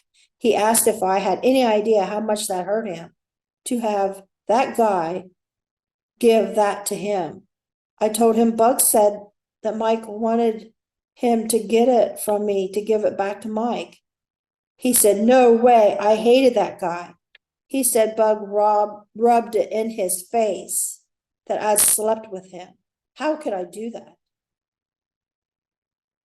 I didn't have words. I still couldn't allow myself to think about that night. I took the blame and felt ashamed. His color was not a factor to me, but I knew it was to everyone else. I couldn't even tell Mike what happened that night. It was still easier to let people think what they wanted and let their own prejudice be their punishment. I felt responsible for letting it happen because I didn't fight. I knew now why Linda was so concerned about my bruises and wanted her cousin to take me to my dad's. It wasn't to help me or out of concern for me. It was out of Bug's hate for Mike. This was a conversation I didn't want to have. It was too ugly and painful. It was beyond my vocabulary and my comprehension. One thing I was not going to do was let it make me prejudice. My family was white and they had hurt me more than anyone. I also wasn't going to tell anyone it was rape. That's what all white girls say after they have sex with a black man. I wanted people to stew on their own prejudice. They were the ones who made a big deal out of it. If he were white, nobody would have cared. It was easier to just be the dirty whore in the store. I had a secret. I had many secrets I never told. That was my life. Learn to take the hits and keep going. Nobody tells you why or says sorry. I told the brief version to the cops and the caseworkers, and Bug was charged. I didn't know what more people wanted from me. I couldn't change it. It was this big black cloud over my head that gave people the right to hate me and abuse me. No one asked me if I were okay. It happened to me. I did not do it. Still, I had no way to comprehend anything. Mike now judged me like my family had. I was past all that. I wouldn't have been so afraid of what my family would think if he'd been white. My family wouldn't have been so eager to kill me when they found me the next day. My dad, Sam, and Molly wouldn't have judged me so harshly when they came to visit me at the detention center. But because he was Black, that's all they focused on. Not why I ran away or how I was feeling. His color gave everyone reason to hate me. They were stupid. Even Mike couldn't get past it. He didn't mention Bug's skin color, but I knew it had something to do with him being so upset with me. Mike had gotten a girl pregnant, and her mom was trying to take him for everything he had. He worked hard and had done well for himself. He had a new Trans Am, a boat, a new truck, but all I heard was he wanted nothing to do with his own child. I had wanted to have his babies, but someone else had. That's what hurt me. But I kept my hurt inside. I never asked the "how could you do this to me" question like he had. The color and personality of my rapist was all his. The color and personality of my rapist and his child stood between us now. We went out a few times and things just weren't the same. We had both changed, yet I couldn't stop seeing him after missing him for so long. I couldn't tell him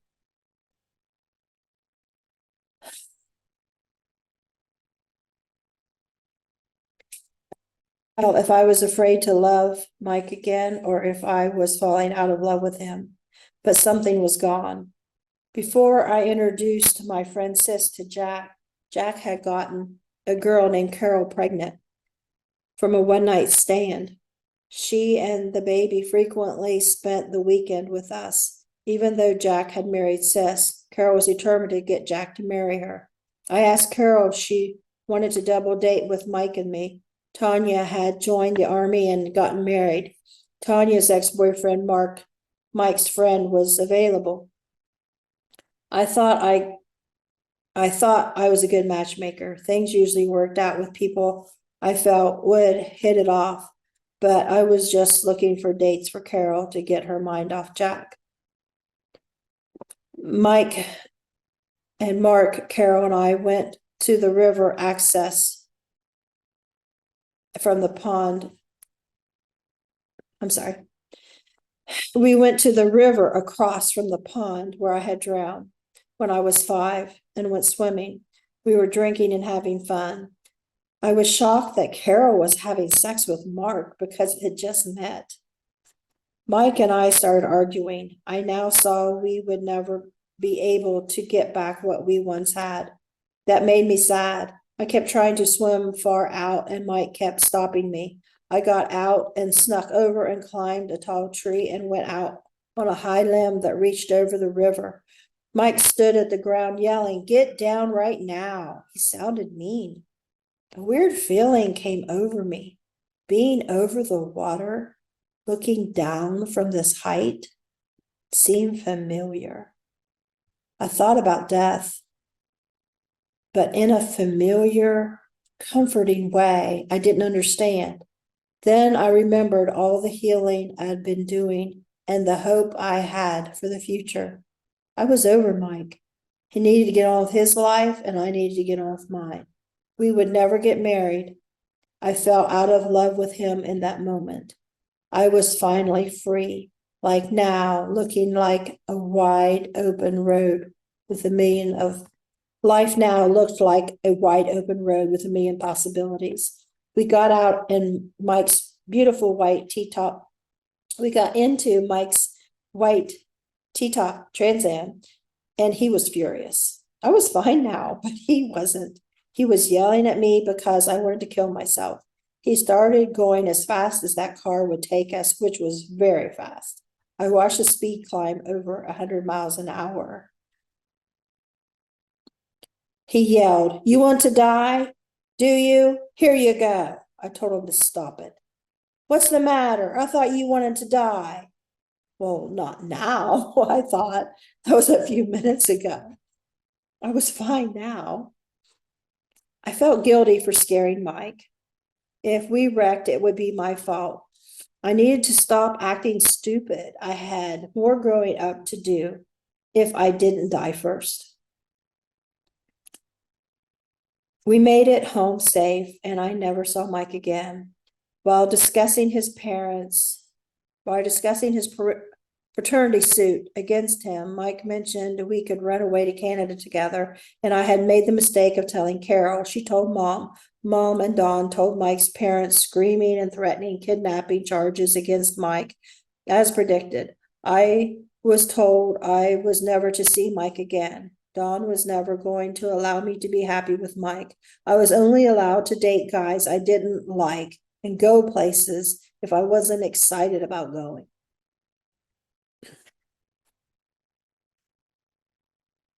I had learned how to live with a stark, raging, mad alcoholic.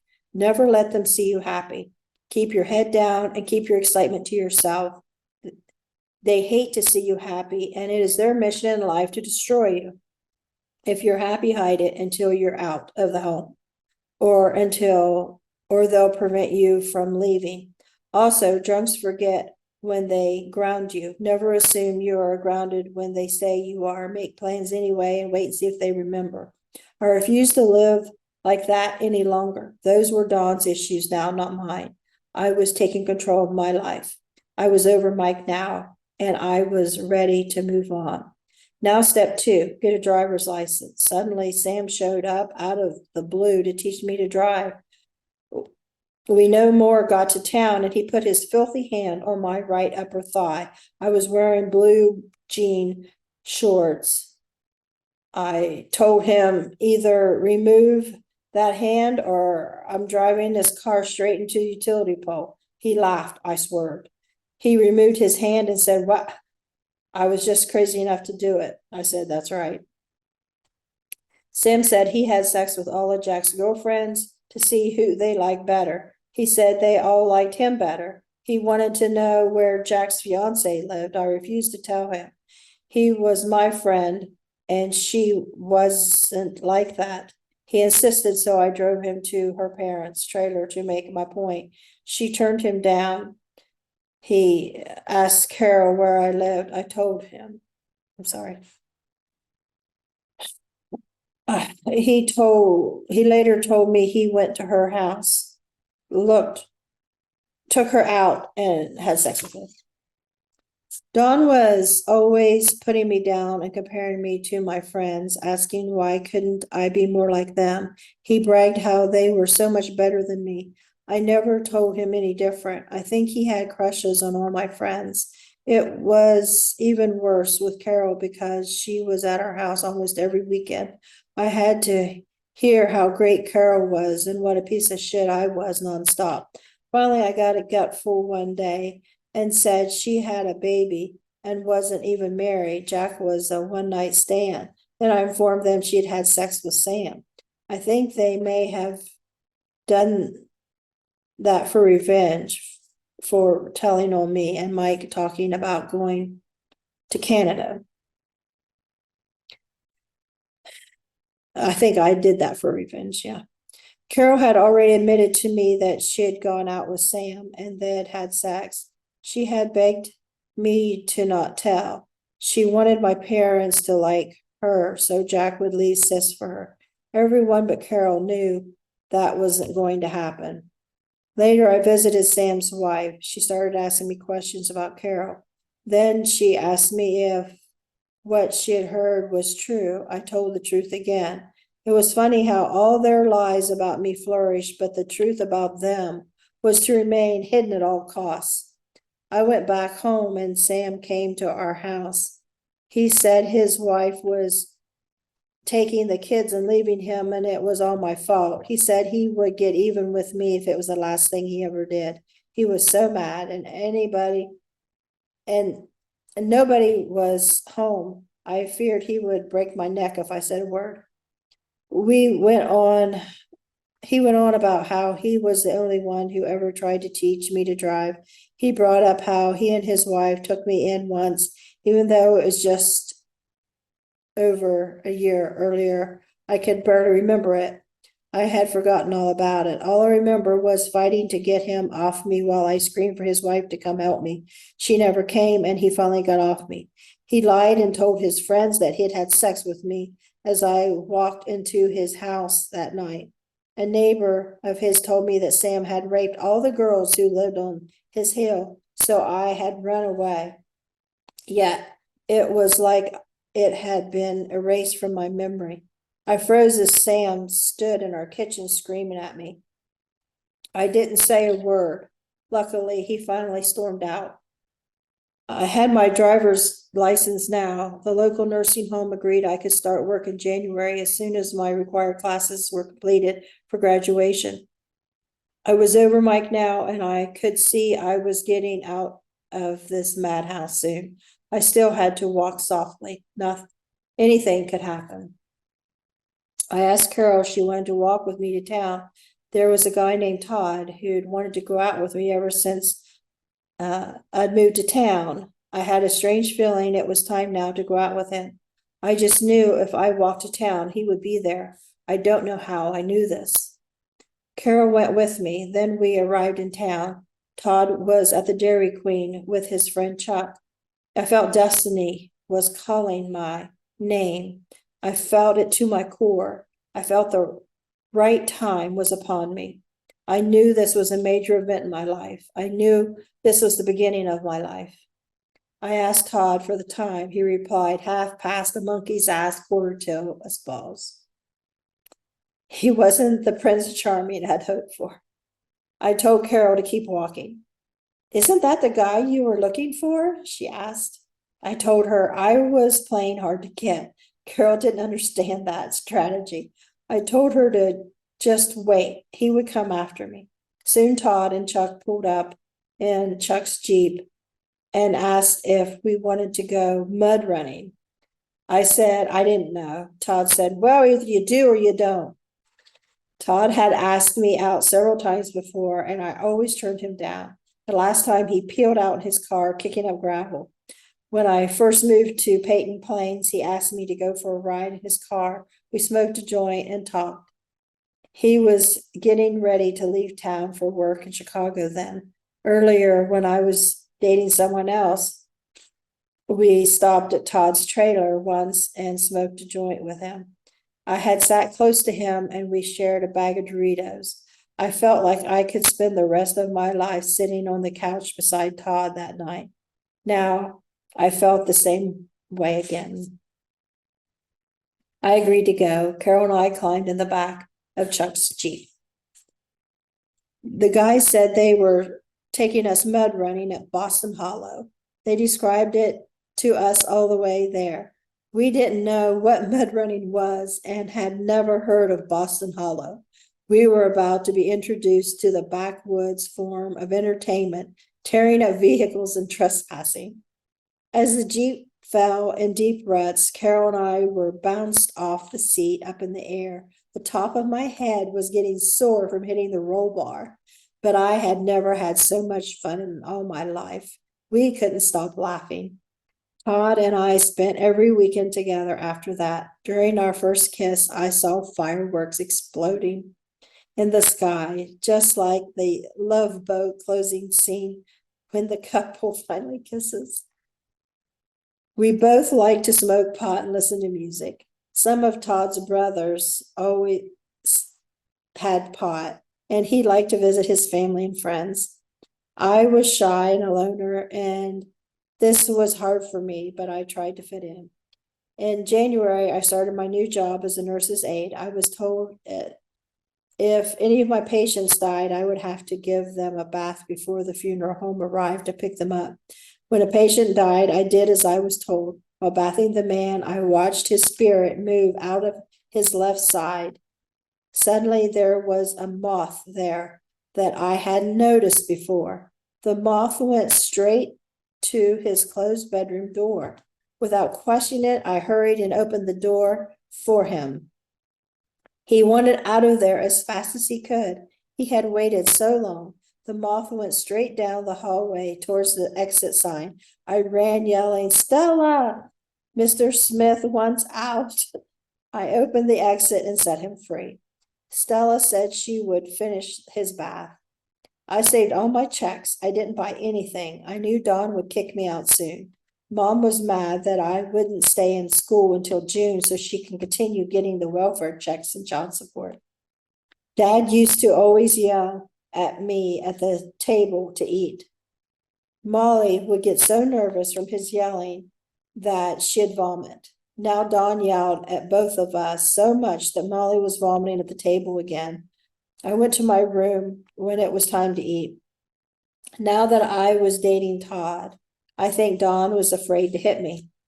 Todd was bigger and stronger than Don, but I think it was mostly because Todd's family were friends with Don's boss. I think Don was afraid I was telling on him to Todd. Don always tried to keep up appearances.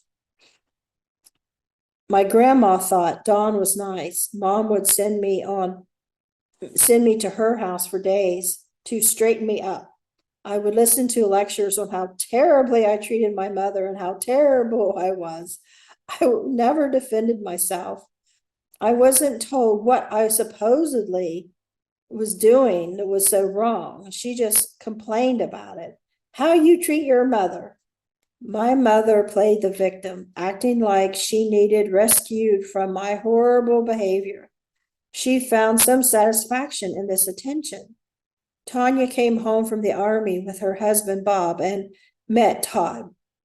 She said, Peg, you can fall in love with a rich one just as easy as you can with a poor one. She said when Bob's father died, Bob came into a lot of money. Bob was from Pennsylvania, like Don. Todd came from a poor Catholic family with 12 kids. Most of them were grown with their own family and lived in the area. Todd was between jobs and had to take me out in his dad's old station wagon. I couldn't have been any happier. My mom and Tanya would go out. Well, my mom and Tanya would go on about how good looking Todd was. My mom said she didn't blame me if I had sex with him. Then she made fun of my small breasts and told sex jokes about Todd and me. Dawn accused me of having men upstairs in my room prostituting myself out and accused Mom of having an affair with Todd. The day I turned 18, I made a solid promise to myself and God. I would never forget these childhood years. I would never say, oh, it wasn't so bad, or I deserved what I got when I saw photos of kids' faces roll. Then I saw photos of kids' faces roll across my line of vision. I didn't know these kids, but I felt in my soul they were all still suffering like I had. I promised God deep in my heart that someday, somehow, I would do something to help abused kids. I was like a soldier who'd made it out of prison camp while so many others were still incarcerated.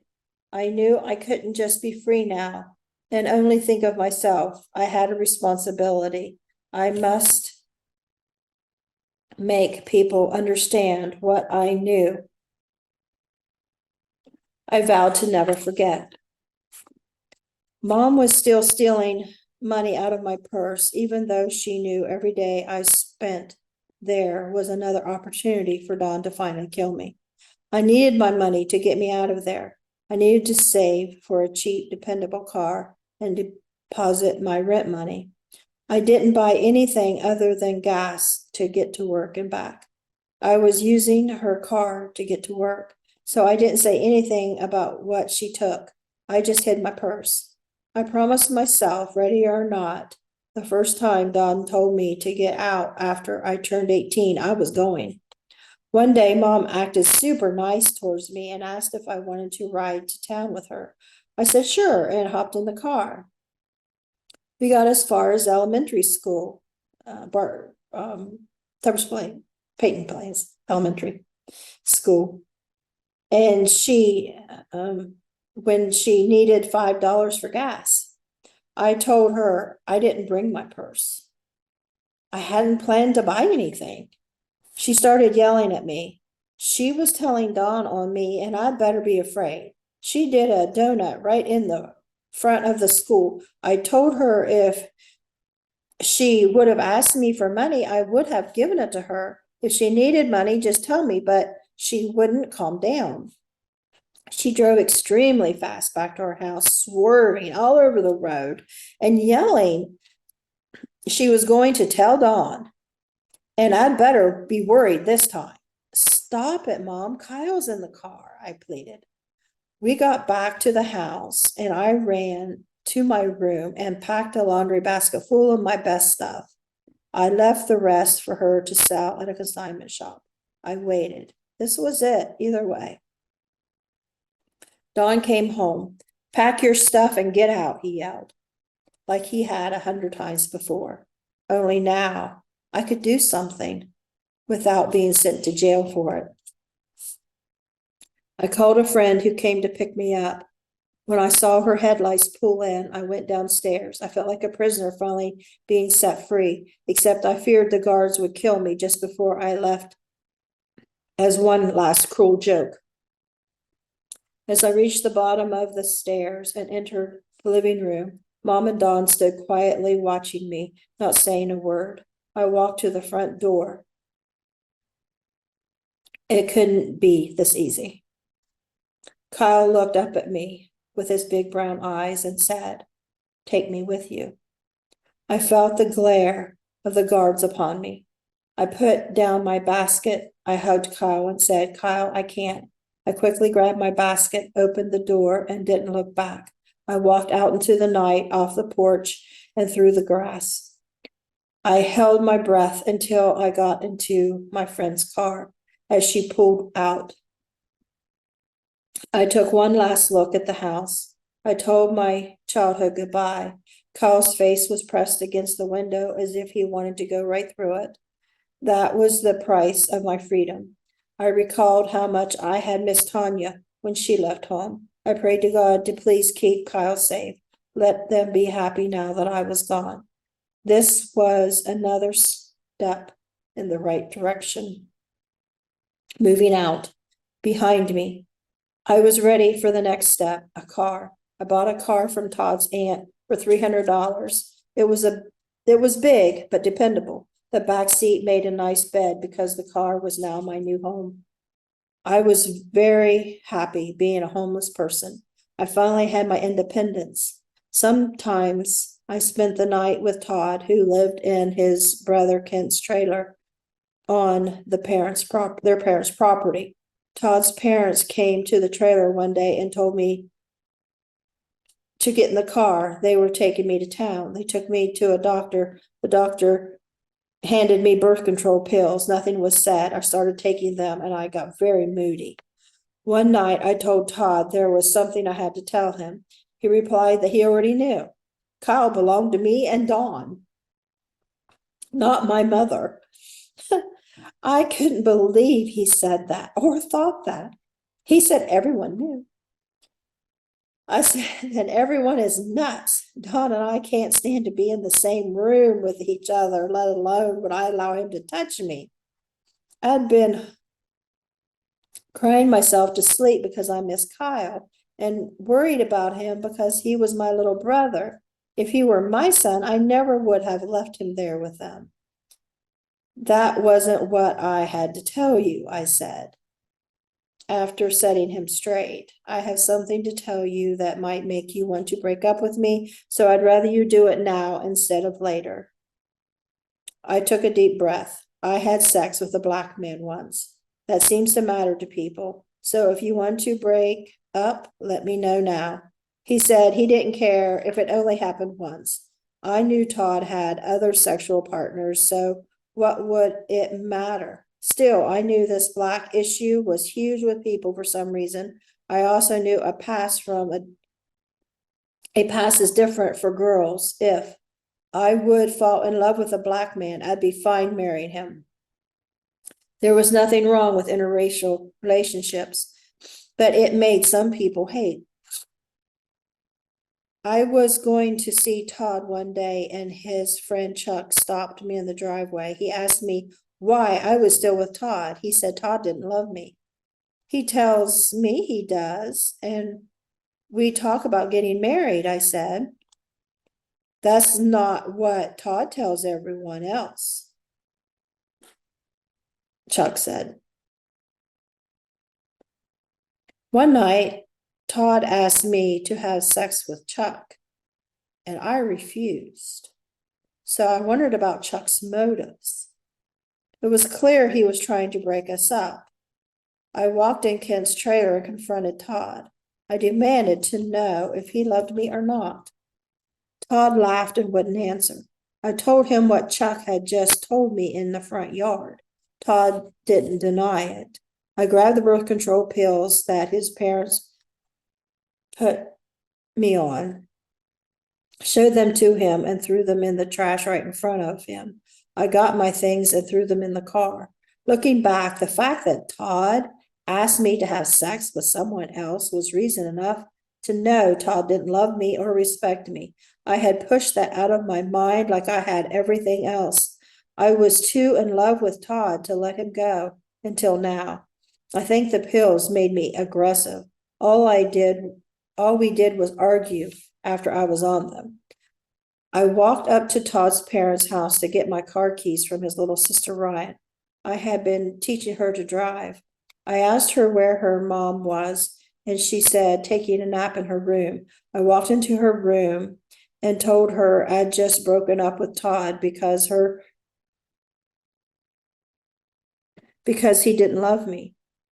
I just wanted to say goodbye and thank you for everything.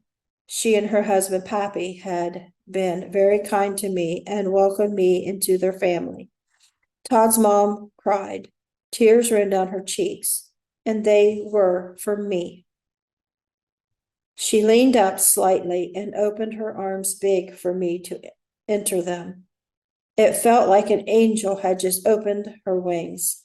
I rushed to her arms and landed on my knees by her bed.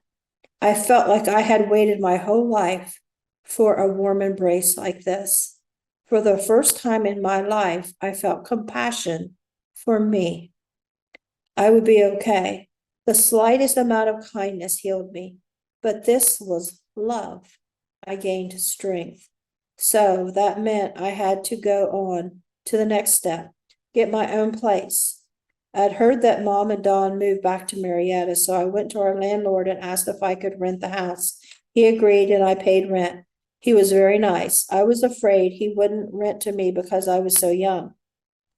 Moving in was easy because I didn't have anything. Before, my bedroom was upstairs, but now I used Mom and Don's bedroom. I closed off the rooms I didn't need to save on utilities.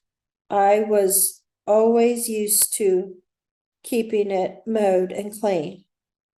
Mom had left some furniture and a white antique cook stove behind. I always loved that stove. The landlord said I could have it. All I had to do was buy groceries each week. I gained 10 pounds and grew an inch after I moved out of Mom's. By the time I graduated, I weighed 90 pounds and was 5'6". Todd and I got back together. Sometimes he stayed with me at my house, and sometimes I stayed with him at Kent's trailer. I took off work to go to my prom. I bought a silky white dress with a gathered bust. I was tanned and feeling special to have already started working and renting my own house before I'd even graduated. Our prom was on a boat. We went to the wrong boat dock and missed the boat. We rushed to the other boat dock, but they said they had just taken the last group over. I was so disappointed. Todd took me out to dinner to try to cheer me up, but it didn't help much. I finally had the perfect date, perfect dress, perfect life, and I wanted to feel proud. I soon had another opportunity to wear that dress, though. It was white, so it worked well under my gown for graduation. As I stood in line with my classmates waiting for the ceremony to start, several of the girls asked me in front of everyone, "Are you living with Todd? I hope you're on the pill." They harassed me the entire time we waited to go to be seated. I couldn't believe that my accomplishments and my nice appearance was crushed by the whore label again. Even after we were seated, the rumors and insults continued. Photographers snapping pictures heard it all. I just needed to get this over with so I could get on with my life. School had been just one more thing I'd had to endure. People couldn't let me hold my head up high for one lousy minute. Everyone was so jealous, hateful, and mean. The previous fall, when they'd found out I was dating Todd, they would gather at the parking lot to say hi to him when he picked me up. They all flirted and wanted him to dump me for them. So I tried considering the source. After all the time I'd been called a whore at home and in school and was looked down on, and after everything I had gone through to graduate, I wanted to have this moment, to feel proud, but nobody would let me. I even passed up going to Canada with Mike because I wanted to graduate. Several times guys offered to let me run away with them to escape my home life. I always refused, saying, no, I want to graduate. I tried to think encouraging thoughts to block the pain the girls caused. I refused to let them see they were breaking me. I'd been through worse, and this was almost over. I could handle it a little longer. I would never have to see these girls again. I had a job, I had a house, I had Todd, and I would be okay. They finally called my name to walk up the aisle and receive my diploma. I proudly walked to get my prize for being a good girl. It was my moment. I held my head high. Then, all of a sudden, from the top of the bleachers, in a voice so loud that it took over the entire auditorium, yelled, dog, dog, you're a dog, woof, woof. I recognized the voice. It was Jack. He was in the bleachers. The room fell silent. I felt the gasp and shock of the crowd in the stands. Or maybe I hoped it, so I could keep my head high and focus on shaking the principal's hand as I walked across the stage. I had won. I had escaped. Barking, insults, abuse, it all stopped right here, right now. I had stepped out of my past and into my future. After graduation, the photographer said we couldn't go yet. We had to get a class picture. I felt like I had just been through hell and was about to escape. But wait, a group photo before you go. I tried to hide behind everyone as the popular girls rushed to be front and center. Finally, everyone was seated where they wanted to sit for the photo. Everyone got quiet to listen for the photographer to tell us to say cheese. He stared at us. He stopped and looked at all of us like he wanted to discuss something. I was afraid the girls were going to get a lecture about how they had treated me. No one had stood up for me before, and I didn't need them to start now. This would just embarrass me more. I just wanted to get out the door. I just prayed that wasn't going to happen. He looked around at all of us. You, up here. He pointed to me. Up front.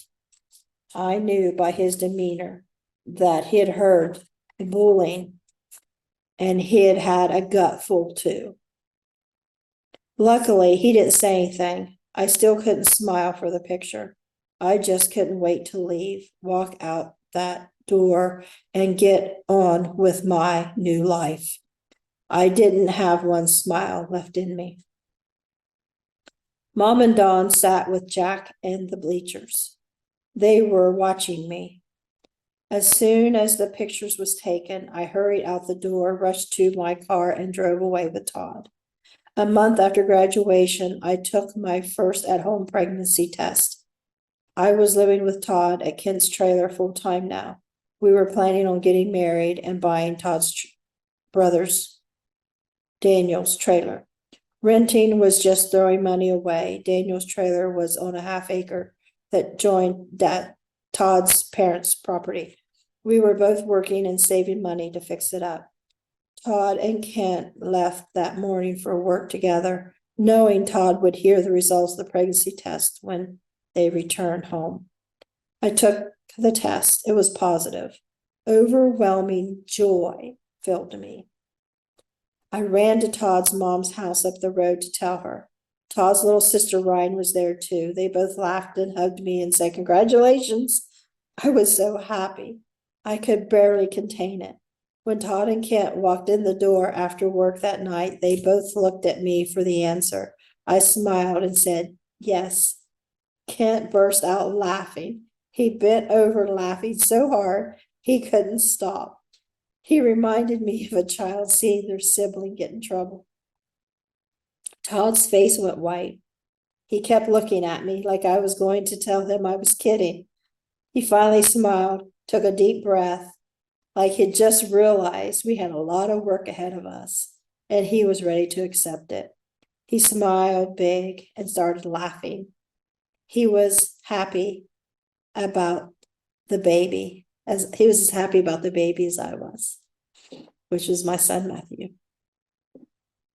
Some of Todd's older brothers, wives, and one of his sisters did not want me in the family. They said I was a nigger lover and that I'd had sex with gangs of niggers, and I wasn't good enough for Todd. They tried fixing him up with cheerleaders and started rumors that I planned the pregnancy to trap him. They said I wanted Todd for his money. We both made minimum wage. We both made $3 an hour. Todd didn't have a job or a car when we met. He couldn't afford to take me on dates. I was always happy just to be with him. Todd and I both made the mistake of ignoring the rumors instead of stopping them. They had meetings at Todd's parents who discussed what to do about me. His parents liked me, and some of the kids did too. It was just a handful of women who I found out later had cheated on their husbands. I was no match for their evil ways. Todd kept telling me to turn the other cheek, but doing nothing helped them get by with everything.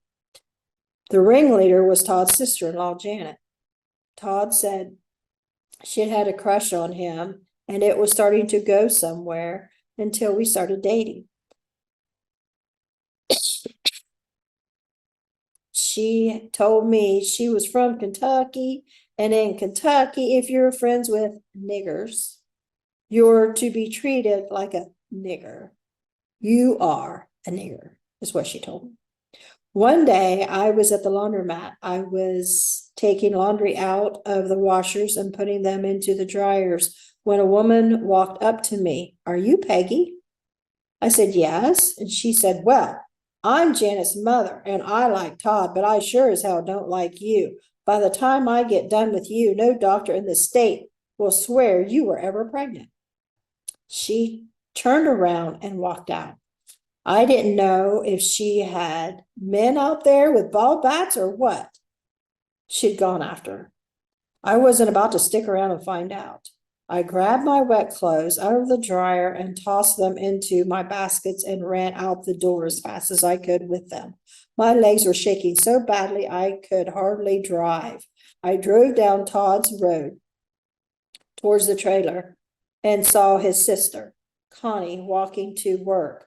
I stopped and she asked what was wrong. I told her and she replied, "Well, your baby is a bastard."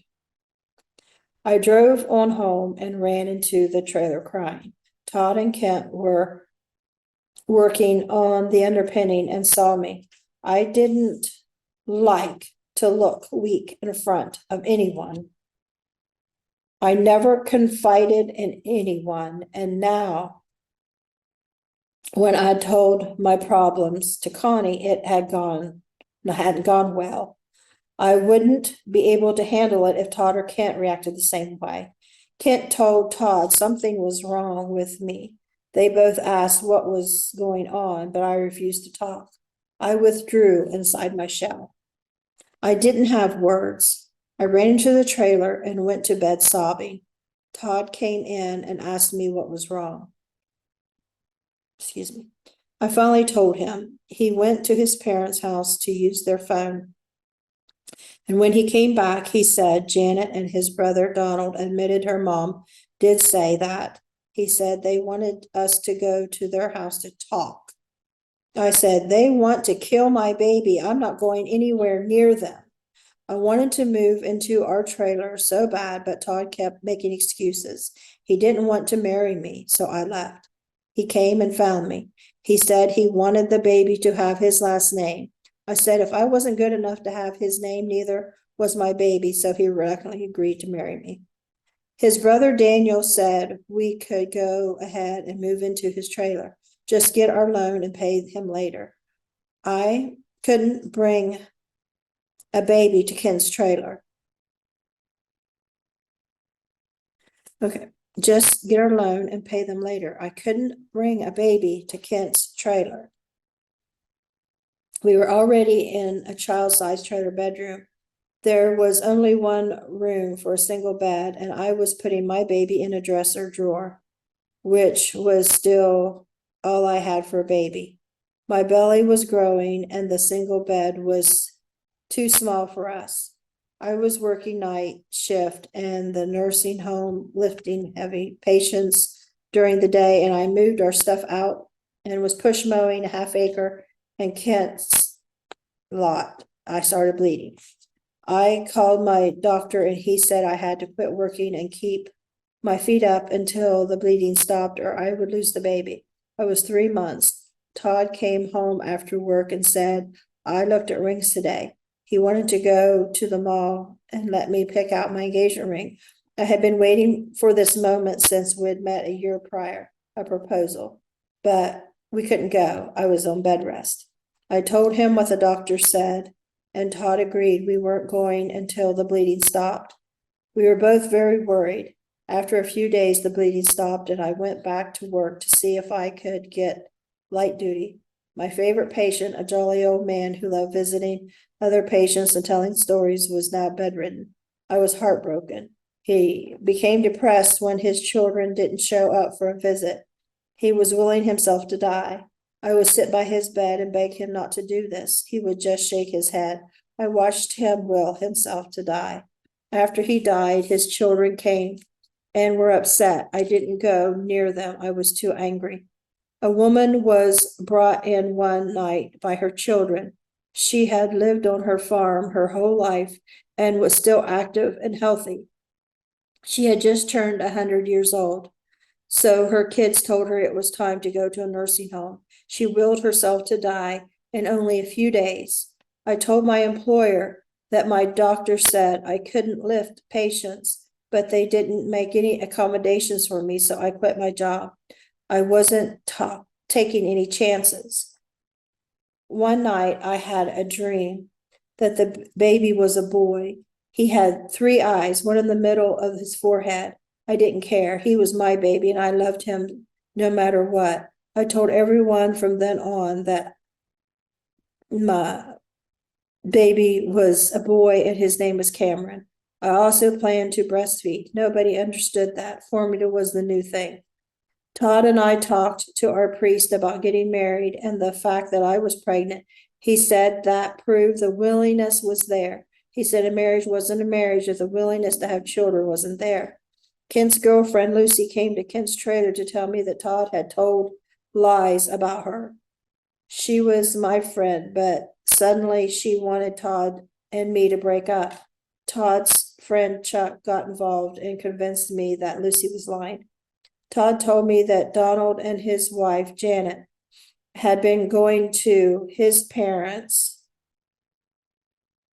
to have meetings with people to try to figure out how to stop the wedding. They said they weren't going to Todd's wedding because they weren't going to watch Todd make a mistake. They said I had come from a bad home. I didn't see where they were so perfect, but they must have thought so. I think they just saw someone weak to pick on. We'd had chickens when we were little, and the chicks pick on the weakling. Todd and I were getting married no matter what, and who liked it? I knew I was stronger than they gave me credit for. The day of our wedding, Todd and I were busy cleaning the church, decorating it, picking out cake, and doing all the last-minute details.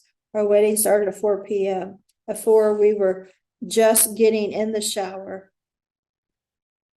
still hoping to get to the church on time. We were laughing and telling each other, "Move, get out of my way," as we ran out to get into the car. Lucy held out her arms and told us to stop. We were not getting married. I told her to move out of our way and go get her bridesmaid's dress on. She kept saying no. We jumped in the car and she threw herself on the hood. I got out, yanked her ass off, and said, "Get your dress on and get to the church." After I got to the church and got my wedding gown on, another hand-me-down from Tanya and Todd's mom's wedding veil, I ran out to the kitchen of the parish where all of the women were. They checked to make sure I had on something old, something new, something borrowed, and something blue. Oh, wait, I haven't even looked in the mirror yet. I ran back in the bathroom. The only mirror was above the sink, and it was old and faded. I could barely see. I wanted to see myself my wedding day. I smiled big into the mirror. My face was fat. In a panic, I ran back out to the kitchen and asked the women, "What is wrong with my face?" Someone said, "It's the mask of pregnancy." On my wedding day, the kitchen filled with laughter. I was 4 months pregnant, so I guess I had it coming. I asked my grandpa to give me away because my dad said he had to work. I could tell Grandpa was so proud to have the honor. He wore a suit, walked tall, and held his head high. And that is my grandpa, my mom's dad. He wore a suit, walked tall, and held his head high. I will never forget his smile as he raised his arm for mine, then walked me down the aisle to give me away. It is my fondest memory of my grandpa. I didn't invite Don, Sam, or Jack. I told my mom that Don was not welcome. Todd had Tanya's husband, Bob, and one of Todd's brothers as best men. I had Lucy, Kent's fiance, and Todd's youngest sister, Ryan, as bridesmaids. I knew Todd was marrying me because he had to, but the truth was I had to marry him too. I had no family support to raise a baby on my own. I feared if I asked welfare to help, they would put me in a home for unwed mothers and take the baby away from me when it was born. Nonetheless, this was my dream wedding and the man I wanted to marry. I felt like a princess and Todd was my prince. My fairy tale had come true, and this was my happy beginning. I thought about all the frogs I had to kiss to get here. This was the happiest moment of my life. I love Todd 100% and was 100% committed to this marriage and our child for eternity. I couldn't have been happier. Todd seemed happy too. However, my story doesn't end with "we lived happily ever after." And that's part 1. If you like it, get the book and read part 2. Thank you for listening, and I hope you've enjoyed NDE TV. Bye-bye.